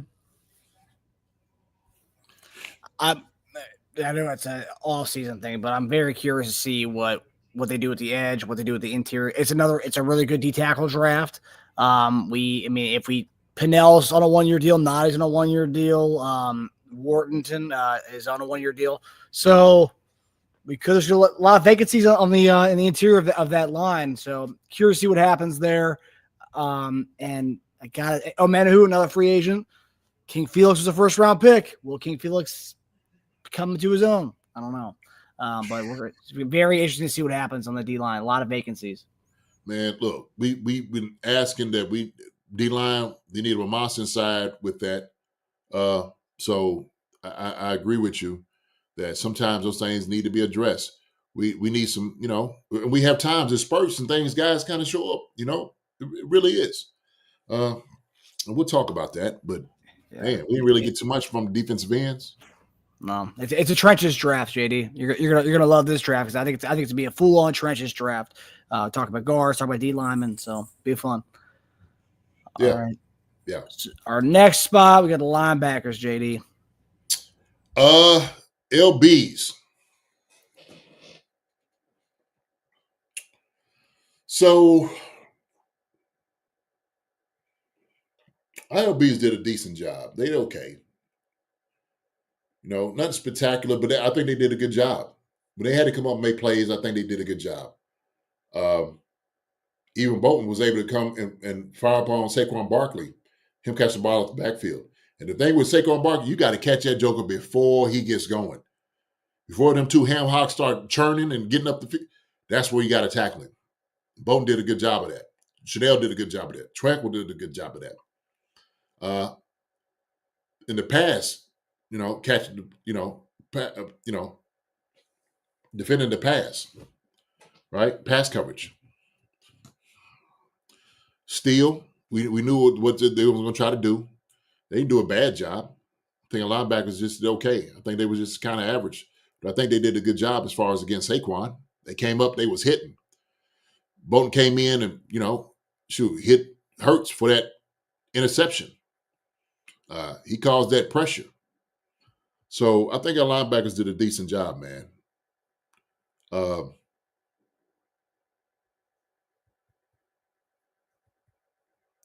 I got on here. C plus. So I'm giving our linebackers a C plus. C plus for our linebackers. C plus. Yeah. Yeah, Bolden. I thought Bolden had a solid game for all the doubters out there. I thought he, played well. I think another guy. I'd be interested to see what happens with him in the offseason. Yep. I think he made it clear a day or two before the Super Bowl that he wants to stay in Kansas City. Played Missouri, wants to stay there. It is home for him. So we'll see what happens with that. Linebackers have become the modern day running back as far as getting paid. So I don't think he'll break the bank on us. So we'll see. Yeah. All right, JD. Our last position group of the defense are DBs. DBs. We got the one interception by Cook. Trent McDuffie did what he could possibly do against Brown. I think he did a good game. AJ Brown's going to win some, he's going to lose some. Push off for sure, because Trent McDuffie is just right there on his hip. I think AJ Brown was like, look, he's a smaller guy. I'm just going to use my size, my strength against him. They tried that.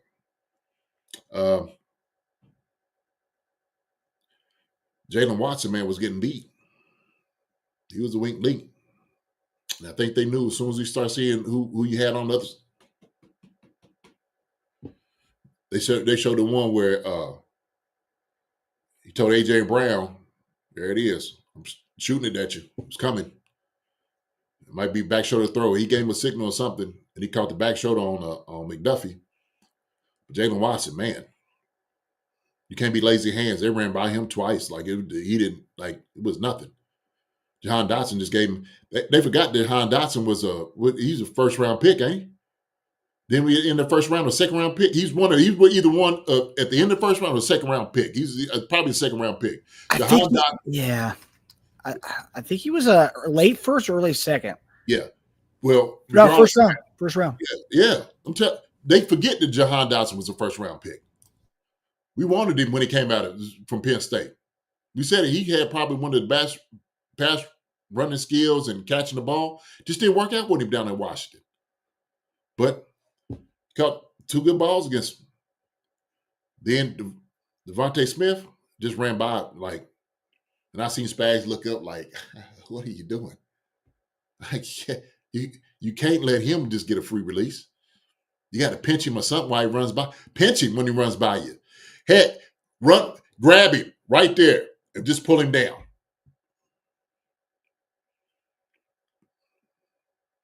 And it was like bombs away. And Devontae Smith he took off like it was a 60-yard dash. And Jalen Watson just running behind him. You knew he couldn't catch up. But you can't give that up. Not twice like that. You can't. Especially you don't have help over top. You don't have help over top. You know that. You cannot get beat deep. You can't. If you have help, yeah, maybe. You got you covered.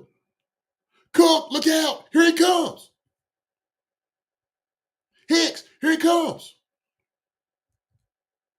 Same thing. Young guys. Connor and Hicks got open a couple times. Lack of communication. AJ Brown getting a touchdown. Communication. So I don't know if it's Bolton's fault. And I'm looking at I'm like, what are they running? Combination. Okay, I see it over here. All right. You got kind of cover two. Cloud coverage. Over here on the other side, look like on quarters. What are we doing? Here's man. Are we not passing it off? We should know this. Plagued us. Something we've seen all season, Marcus. Again. We got Justin Reed covering slot. Devontae Smith, 15-yard cushion. So, oh man. So with the interception, I think Trent McDuffie makes some plays. And all of it, man, I gave our DBs, man, C-. Yeah. obviously we'll talk about it in the future episodes. What kind of changes need to be made in the secondary, but just based on what we've seen this year. I mean, Watson and Williams and all those guys will be back this year. Do we still, because we obviously DB2, cornerback 2 was the question, right, going into this year. Is that still a question? Do they Watson has that solidified as a CB2? Hey, man. Hey, I'm trying to find out what happened to Joshua Williams. What's up? Yeah. I mean, he's suited for like a big receiver against A.J. Brown, long arms, big guy. He should be like, I'm going to fight this dude at the line of scrimmage. Well, Fayetteville. So I don't know. Yeah. I just, I don't know. But, Snead, him leaving, actually caused a little hole in our secondary. Yeah. And we was thinking that people was going to be able to step up. Nazi and those guys, they did their job as much as they possibly can. But we needed somebody to be like that nickel guy to cover. And when you have a dude that's, who's your, hybrid safety, and that's not the guy to do it. Sorry. It's too much to ask, yeah. Yeah. Huge task to ask them to do things like that. Cover one of your best athletes, the quickest athletes. Man. Yeah. Tough. Yeah. It's another position group that's got some question marks going into the offseason. I mean, we apparently tried to trade for what's his name, Lattimore. So obviously we did see DB issues, but also at the time we didn't know Watson was coming back. So and not that Lattimore looked good with the Commanders. He barely even played with them anyway. Yeah, no, it's true. I don't think he was the answer anyway. No, but I mean AJ Brown made mincemeat of him in that championship. Yeah. So I'm like, ooh, man, we dodged that one. But I think is that where Watson might have had an injury, where the quick twitch. Yeah. The speed and quickness didn't, to do that. I mean, regardless, they do look for the DB2. I do think they are going to spend some draft picks or free agency on the cornerback room, because these guys are going through the final year of their contracts coming up here. So this is year 4 for these guys, and obviously McDuffie will have the 5th year option as a first round pick. But all the other guys, this is their last year coming up here, so we need to replenish that DB room. So it's going to be interesting to see what happens with the cornerbacks as we move along into the offseason. All right, Jay, final grade of the 2024 season is the special teams and Dave Tobe grade. As I put it together with this one. So I'm just Dave Tobe and all of it, man. I think special teams was a non-factor this game. It's not a factor, really.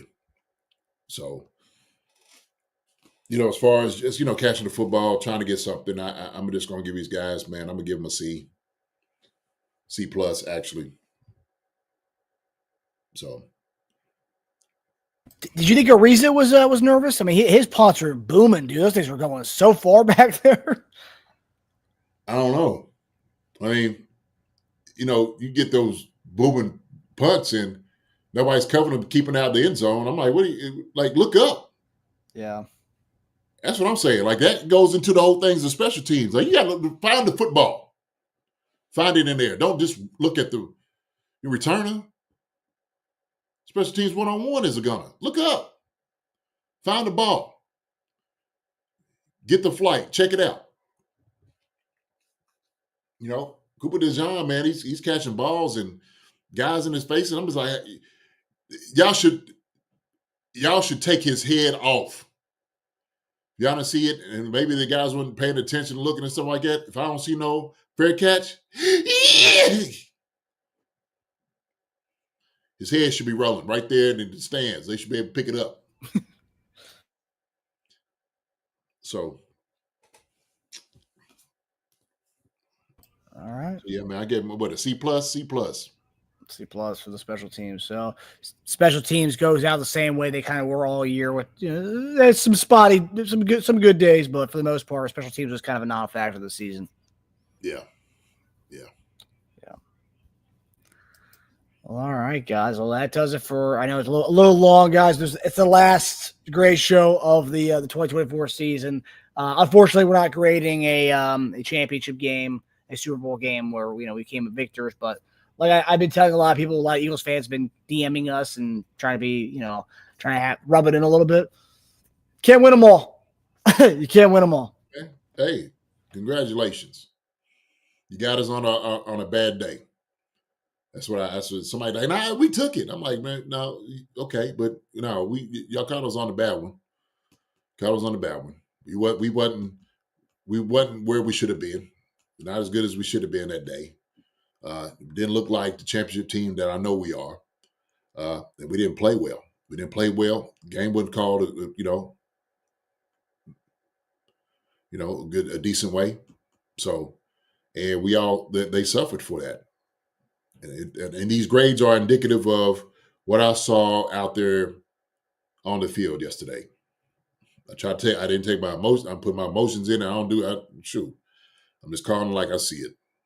And so the performance wasn't tip top like we should have. Like I know we are. We should have won this football game. And if we eliminate mistakes on defense to not let them have when we get them a 3rd and long, to get them off the field, give our offense a little bit more shots. If our offense moves the football, we take away the 2 turnovers, especially like that in our zone.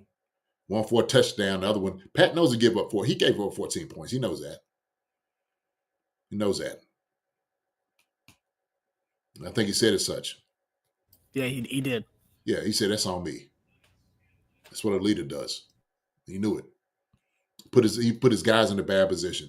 And as a quarterback and as a leader, you never want to do that. You never want to do that. So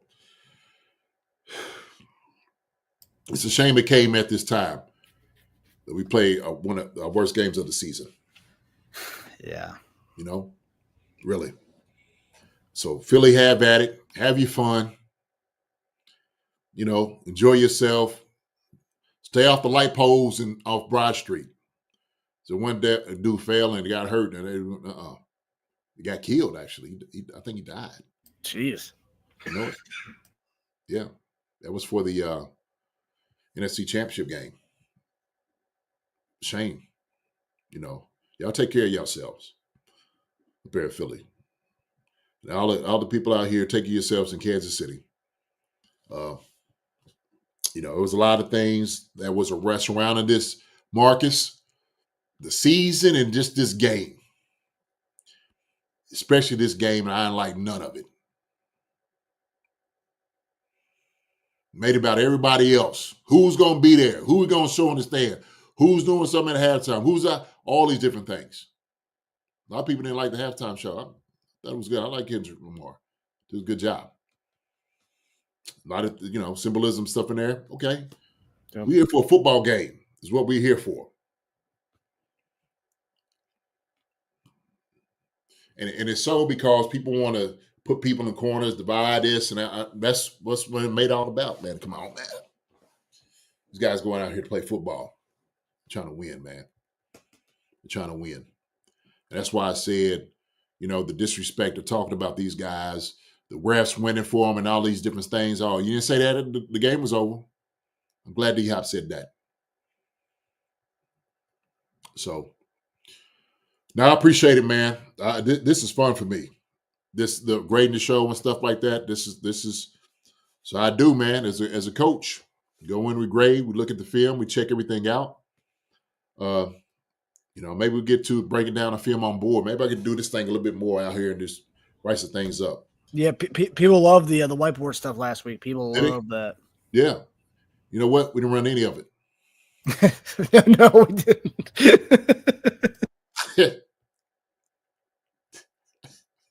Dang shame. I mean, we had the middle of the field. I mean, you had a blueprint of everything too. Like, you know what? Just fine. That's how Nagy feels. Nagy draws up plays for it. He gives it to Andy. Andy doesn't use them for the game. Oh, man. Oh, my goodness. Listen, you all, thank you so much. I know it was a long episode, but I think it was necessary after this to kind of talk. Look, and if this is, a place of therapy and to heal and to talk and have a conversation, this is what we provide over here, okay, at Chiefs Concern. I think y'all know who we are. I think y'all know what we give. And I think y'all know how we feel about you all. But like I said before, and I can't harp on this enough, that we love each and every one of you guys and gals who get in here. We really do. We enjoy the conversation because y'all are family. And so we always want to check on you, see how y'all doing. Come in here and we hold each other up. We'll pray for you, put our thoughts and our energy towards your way, things we can do to kind of help. We'll try to do all those things.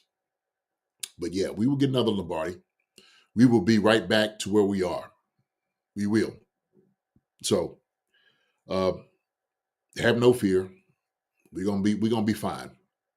Wish we went ahead and finished this thing up like we thought it was gonna be. Wish we did. It would have been magical set history. But I think we had one of the greatest runs in NFL history, period, still. So let's not diminish that. We still got to recognize it because we have done that. We're one of the greatest organizations in the NFL.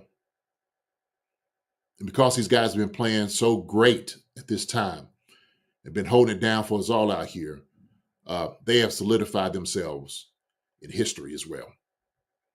So hats off to those guys. We want to thank everybody for it. O-line, we want to thank you for all your hard work and your effort that you put in this entire year. We know it didn't turn out the way that you wanted to. I know you're disappointed in your work. Keep your heads up, man. This off season, take you some time, get you a break, go back to work. You got work to do. We don't know where things are going to be signing and stuff like that. Don't worry about it. Everything's going to take care of itself. Wide receivers, you're going to get one of your boys back. Rice, which he wish he could have been there. But, hey, he was watching y'all. He's making sure he was with y'all the entire time. Y'all look great. Y'all did a great job. D-Hop, I'm so thankful that you came here on the team, buddy. We don't know what's going to look like next year. Hey, but we enjoy having you. Just what you gave. Maybe to give us some more, we'd love to keep it going, man. You deserve one. We could get you one next year. We didn't get you one this year. Get you one next year. Hollywood, same thing. We don't know what's going to happen, man. But thank you. Juju, coming in, doing your thing. Watson, same thing with you. Remigio, that's way to step up like you should have. That's how you make your mark in this league. Xavier Worthy, young fellow. Job well done. You keep it going. You're going to be a star in this league. You keep that thing going, man. You're going to be great. Travis Kelce. Hey, brother. Hey, amazing job. Amazing job this year. When they said you was washed up, didn't catch a whole lot of balls the first 3 games, all of a sudden you came back and you just showed everybody who you was. And what you did is you ingratiated one of the biggest stars on the planet, made him a Kansas City Chiefs fan. She came out for this ride and it was beautiful. She had to take a back seat to where you were. We need to understand and remember that, okay? She loved it, being along for the ride. She didn't want to be the pop star. She just wanted to be Travis Kelce's supporter. She did a great job of it. It's not her fault that people don't hate her for what she is and what they show her. She's a star. We know that. But she came out to support you. She wanted to take a back seat. Did a good job of it. Running backs. Pop. Look beautiful. First of the season. Hate that you got hurt. Hey, man. It's all season. Go ahead and get stronger. See how it looked, when you did weight. See how it's going to look, man. It's all season 2. Come back with a little bit more passion, strong and all those different things. I know you're going to get your game up. I know what you're about. I know you're going to do it. Kareem Hunt, my brother, incredible just to see you back here. And I tell you what, man, we appreciate every single moment. Every single run that you gave, we all felt it. And we just want to say, man, welcome back to the kingdom. Welcome back home to family. Hope it continues. But man, you was a godsend. You came back here, man, and you gave us your all. Sam J.P. Ryan, man, I'm glad we got you here. You was hitting us over the head We seen that, sent us home. You was one of the guys I'm glad that we got. And you showed everything with your effort, your professionalism. You're a good guy. Any team would love to have you. And I hope you stay here for a little bit longer, my brother. Hope you stay here a little bit longer. Hey, Noah Gray, don't want to miss you. Noah, Johnny on the spot. You are the toolbox. I seen when you came in, you gave everything you gave. Appreciate everything of it, Noah Gray. Keep going, man. You're a star in this league. I love your work, your effort, everything that you stand for. You keep the thing going, okay? Hendershot came in, gave what he needed to give in. Loved it. Loved it. So, Pat, hey, brother, we get him next time. Get him next time. I know this is the one that you wanted. Want anything else? But you have solidified yourself as one of the best to ever play the game. I don't think there's any question about that. So, stay unbothered, okay?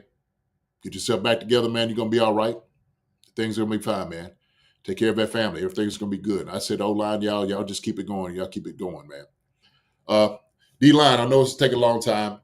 Look, everybody in D-line, man, y'all going to be all right. Everybody's going to be good. Chris Jones, doing a good job, man. You keep it going, CJ. All right, same with you. Turk, making some money. Hope things work out for you, okay? Same thing, Panel, Nandi. Y'all keep working. Y'all keep working.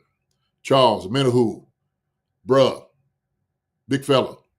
Keep it going. Get that knee right. I know you came back. I know you wanted it. Now you got off season, man. Get all the way right where you want to be. Okay? We'll see how everything is going to work for you, man. But I love your passion. I know you're a warrior. That's what you showed. Hey, George, FAU, Mike Danner. Good job, guys. Y'all keep it going. Y'all keep getting better. Y'all keep getting better. Keep seeing that guy, Tamba Ali. Go keep seeing him. Okay? Y'all keep getting there. Linebackers, Bolton, Tranquil, Chanel. Great job all season. Great job all season. One of the greatest groups on the team. Y'all do a tremendous job, man. Y'all keep it going. Just keep getting better. All right? DBs, McDuffie, Watson, Najee, Williams. Y'all guys. Y'all did a great job this season. Even over the adversity I had to deal with, one of your guys going down, getting hurt, the rotation. None of y'all guys complained. Y'all just came out there and played. Y'all did everything they asked them to do. McDuffie, I'm glad you got your first one. The other guys, man, y'all just continue to get better. Just do that. Y'all got a standard. Y'all know what it is. Y'all keep playing at it. Y'all keep playing for each other. Safeties, Connor, Hicks, Reed, Cook. Y'all guys. There's some young fellas there. We know how y'all hold each other up. Y'all keep getting better. We don't know what's going to hold this all season. Doesn't matter. It doesn't matter. Y'all take the time in the break. Y'all come back, man, with vigor to take care of it all. So, all right, man. Marcus, my brother, just want to holler at the boys and the fellas that's out there and everybody else that may have got to play, didn't name y'all names, man. We know it's a family. Y'all keep it together, man. Y'all just keep doing that. Y'all represent the NFL well. Y'all represent Kansas City beautifully. Thank you. Appreciate it. All right. Yeah, whether it's your last go around in Kansas City or not, you'll always be a part of history. And we loved all the contributions you did, whether it was this year, last year, just however long you guys have been there. Samaji coming in for 1 year. Kareem, I hope this lasts longer than just a 1 year reunion. But I mean, hey, it was nice to have you back in the kingdom. If it does end here, but yeah, I couldn't have said it better than you, JD. You got everybody. Appreciate it, brother. Appreciate it. Special teams guys, y'all too, man. We know y'all clutch. Always love having y'all back. Y'all be here, right? Y'all take care of each other. And so I'll send it out. Sign off. Just for our guys. Appreciate you. City, the fans, everybody appreciate you. Really do. We'll keep representing y'all. Y'all do it the right way. All right. The Metro Spence, I'm going to miss this season. Man, I'm going to miss it. It's already here. Sasha, thank you so much for your time as well. Y'all give y'all time like we're giving our time. Appreciate y'all being here. Let me run my mouth. Talk a lot. Marcus, too, just sitting back and doing his thing, man. You're doing it the best, my brother. Wouldn't want to do it with anybody else other than you. Barbershop, appreciate you, my guy. 100% Don Peterson, my brother, man. Love you, man. Chatting with you. You keep it tight, man. Keep it going, my brother. I know you out there battle, man, but you got that battle. You got it beat. You already overcrossed it. Demetrio Spence, appreciate you. Thank you, Demetrio. We still here, so we ain't just saying bye. We're going to see y'all again. But I just want to give knowledge to y'all. Yeah, I think Nana asked earlier. Nana, we are back. So no longer Friday shows and no Sunday shows until the season starts again. But Monday and Wednesdays, we'll be back. And then if there's any ever breaking news during the offseason, we will rally the troops and get together for a live stream. But Monday and Wednesdays, Chief Concerns. Yeah. Thanks, Nana. Appreciate it. You swing hard when you get out there on Twitter, and everybody knows that. Who is Nana? I'm like, she is a fighter. She's fierce. You better not mess with her. If you mess with her, you want to mess with JD. How about that?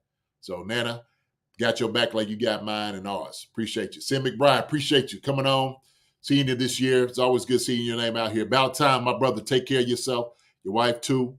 We will see you on Wednesday.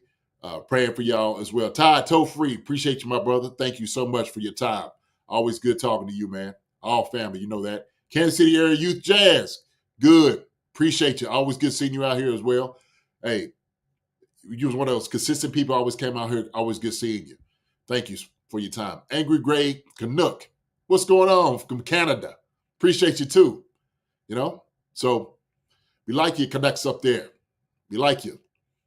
Come see us. Stay with us. We family around this, man. Y'all family too. That's what it is. It's all about. Appreciate you. Why be negative? Good seeing you, man. Always good seeing you. Why be negative? Why be negative? I love that. Why be negative? That's right. Be positive. Right?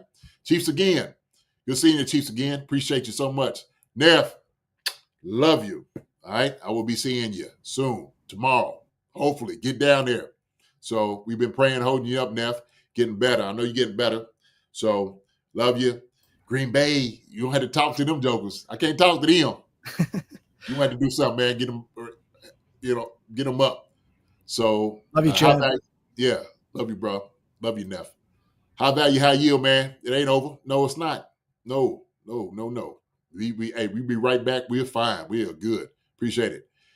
Kevin Morris, appreciate you, my brother. Thank you so much for coming on, man. Always good talking to you. Andre Chenault, good seeing you. Glad everything's going well. Been praying for you. Make sure everything's going good with your family. Still in our thoughts and prayers. You are. And anything you need, let us know. We always here, so come holler at us. Marion Oliver, thank you so much. Live draft this year. Something we might have to do. I don't know. I'm down for it. I'm the Brown. My guy, our guy. Good seeing you, I'm the Brown. Always with your good takes, man. Always with your good takes. Thank you so much for all the things you've done, talking to us, getting us right. You keep us honest. I love it. Yeah, let's get the membership going by draft time. We have to. We got some good stuff, man. We'll keep talking. Get this thing built up. We want more people to get out here, man, experience this. That's why I'm like, man, more people need to come here and experience these things. Come peek in, 10 minutes, 15, whatever it is. So we'll see. Tim McBride, good seeing you. I think I already talked to you, but appreciate it. Tamika, a little behind. Appreciate it. Thank you. It's okay. Catch up to it. It's a long one, but look, some good things right there. Tamika, thank you for showing up, coming in. Witchy Hall, Witchy, thank you. Appreciate it, sweetie. Thank you so much for coming in, giving us all your business, because I know you tell it like it is, and you don't pull no punches. So we love you. Thank you so much. Let me see who we got on here. Let's see. Talk to Greg Rose, Tato Free, G-Pick. I know I'll leave you out. G-Pick, appreciate it, my guy. Hey, take care, my brother. Good night. Have a good one. We'll see you. Reese 913. Yep. Reese 913. Hey, man. Appreciate you, Reese 913. Come back, man. Keep talking to us. We love hearing it. Rick Henderson. It hurts, man, but everything heals. Time heals all things. So this hurt is just fleeting. We'll be all right. Put everything in perspective. We're running it back next year, Rick. We're running it back next year. We're addressing things in all season, but we're going to be fine. We'll be all right. So let me see who else we got on here. We've been out here for a long time, man. I appreciate y'all staying with us, the ones that still with us, and the ones that came on just saying what's up. Appreciate you. Smiley, the Exo totally. Hey, appreciate you. Thank you so much for your time and things you were saying. Hope you keep coming back. Hope you keep coming back. Always good seeing you when you're on here. Optimistic James, when'd you come in here? I didn't get to see you. Probably running my mouth. Optimistic James, appreciate you, brother. Always good seeing you out here too. J-Dub A4, my guy. Appreciate you coming out here, man. Saying what's up. Come back and come see us. Come see us. Thank you so much. Hearts and Roses. What's going on? Hearts and Roses, thank you so much for your time and your dedication to us. I'm going to try to keep this. Hannah, always good seeing you. I know, you always come in for some good insight. Thank you, Hannah. Who else we got in here?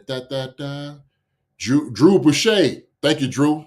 Good times, man. Thank you so much for all the things you've done and giving us too. Appreciate it, man. Always give us some good stuff to talk about. Maria Desjardins. How you doing, Maria? Thank you for showing up like always. Thanks. Good seeing you. Keep coming back. I know we'll see you. Love having you in here. Gary Rakes. Gary, I don't know who it is. They threw the game bottom line. Oh, get off that, Gary. All right. Come back in. Give you input. Kevin, good seeing you, man. Good seeing you, Kev. Said Vito believes in me. Okay. It's all right. Got something for Voodoo. Chiefs fan 1969. My guy. Appreciate it, man. Glad you went here. I'm the Brown. Thank you for the contribution. Everything they gave, thank you all. Keys was in here. Thank you so much for it. Dark Brown. Good seeing you here. Listen, there's a lot of names. I know it. Been out here forever. I'm going to get off of here, man. We'll go up here and go eat. Give me something to eat. Marcus, love you, brother. I will see you on Wednesday. Wednesday, I'll baby. let you tomorrow, man, but I appreciate everything you do. One of the best in the business. Appreciate you, man. You know how I feel about you, man. You're my brother, man. We're family, man. Too. Always. Dashes and the Dunns, baby. You guys didn't see the end of the episode last week. They had 2 dashes and 2 Dunns. That's how it is. Yes, sir. Locked in, baby. Locked in. But listen, y'all take care of each other. Appreciate it. Love you all. God bless. We will see y'all on Wednesday. We'll see you on Wednesday. Marcus, be good. I'll be good to each other. See y'all later. Love you, everybody. Good night, everybody. Be the Chiefs. Still the champs, yo. We still got it. We got enough of Lombardi's to give some out. We're still in a dynasty period, guys. I know people want to say dynasty's over after yesterday, which I don't understand. We're still in the dynasty period, guys. Still there. Still a dynasty. Accomplished that. So, all righty. All right, guys. Have a good night. We'll see you Wednesday. Hi, everybody. Thanks for watching. Subscribe here to get the latest from the show. Also, be sure to check out the best clips from Chief Concerns. And if you prefer to listen to the show, subscribe and follow us on Apple Podcasts, Spotify, and anywhere else you get your podcasts.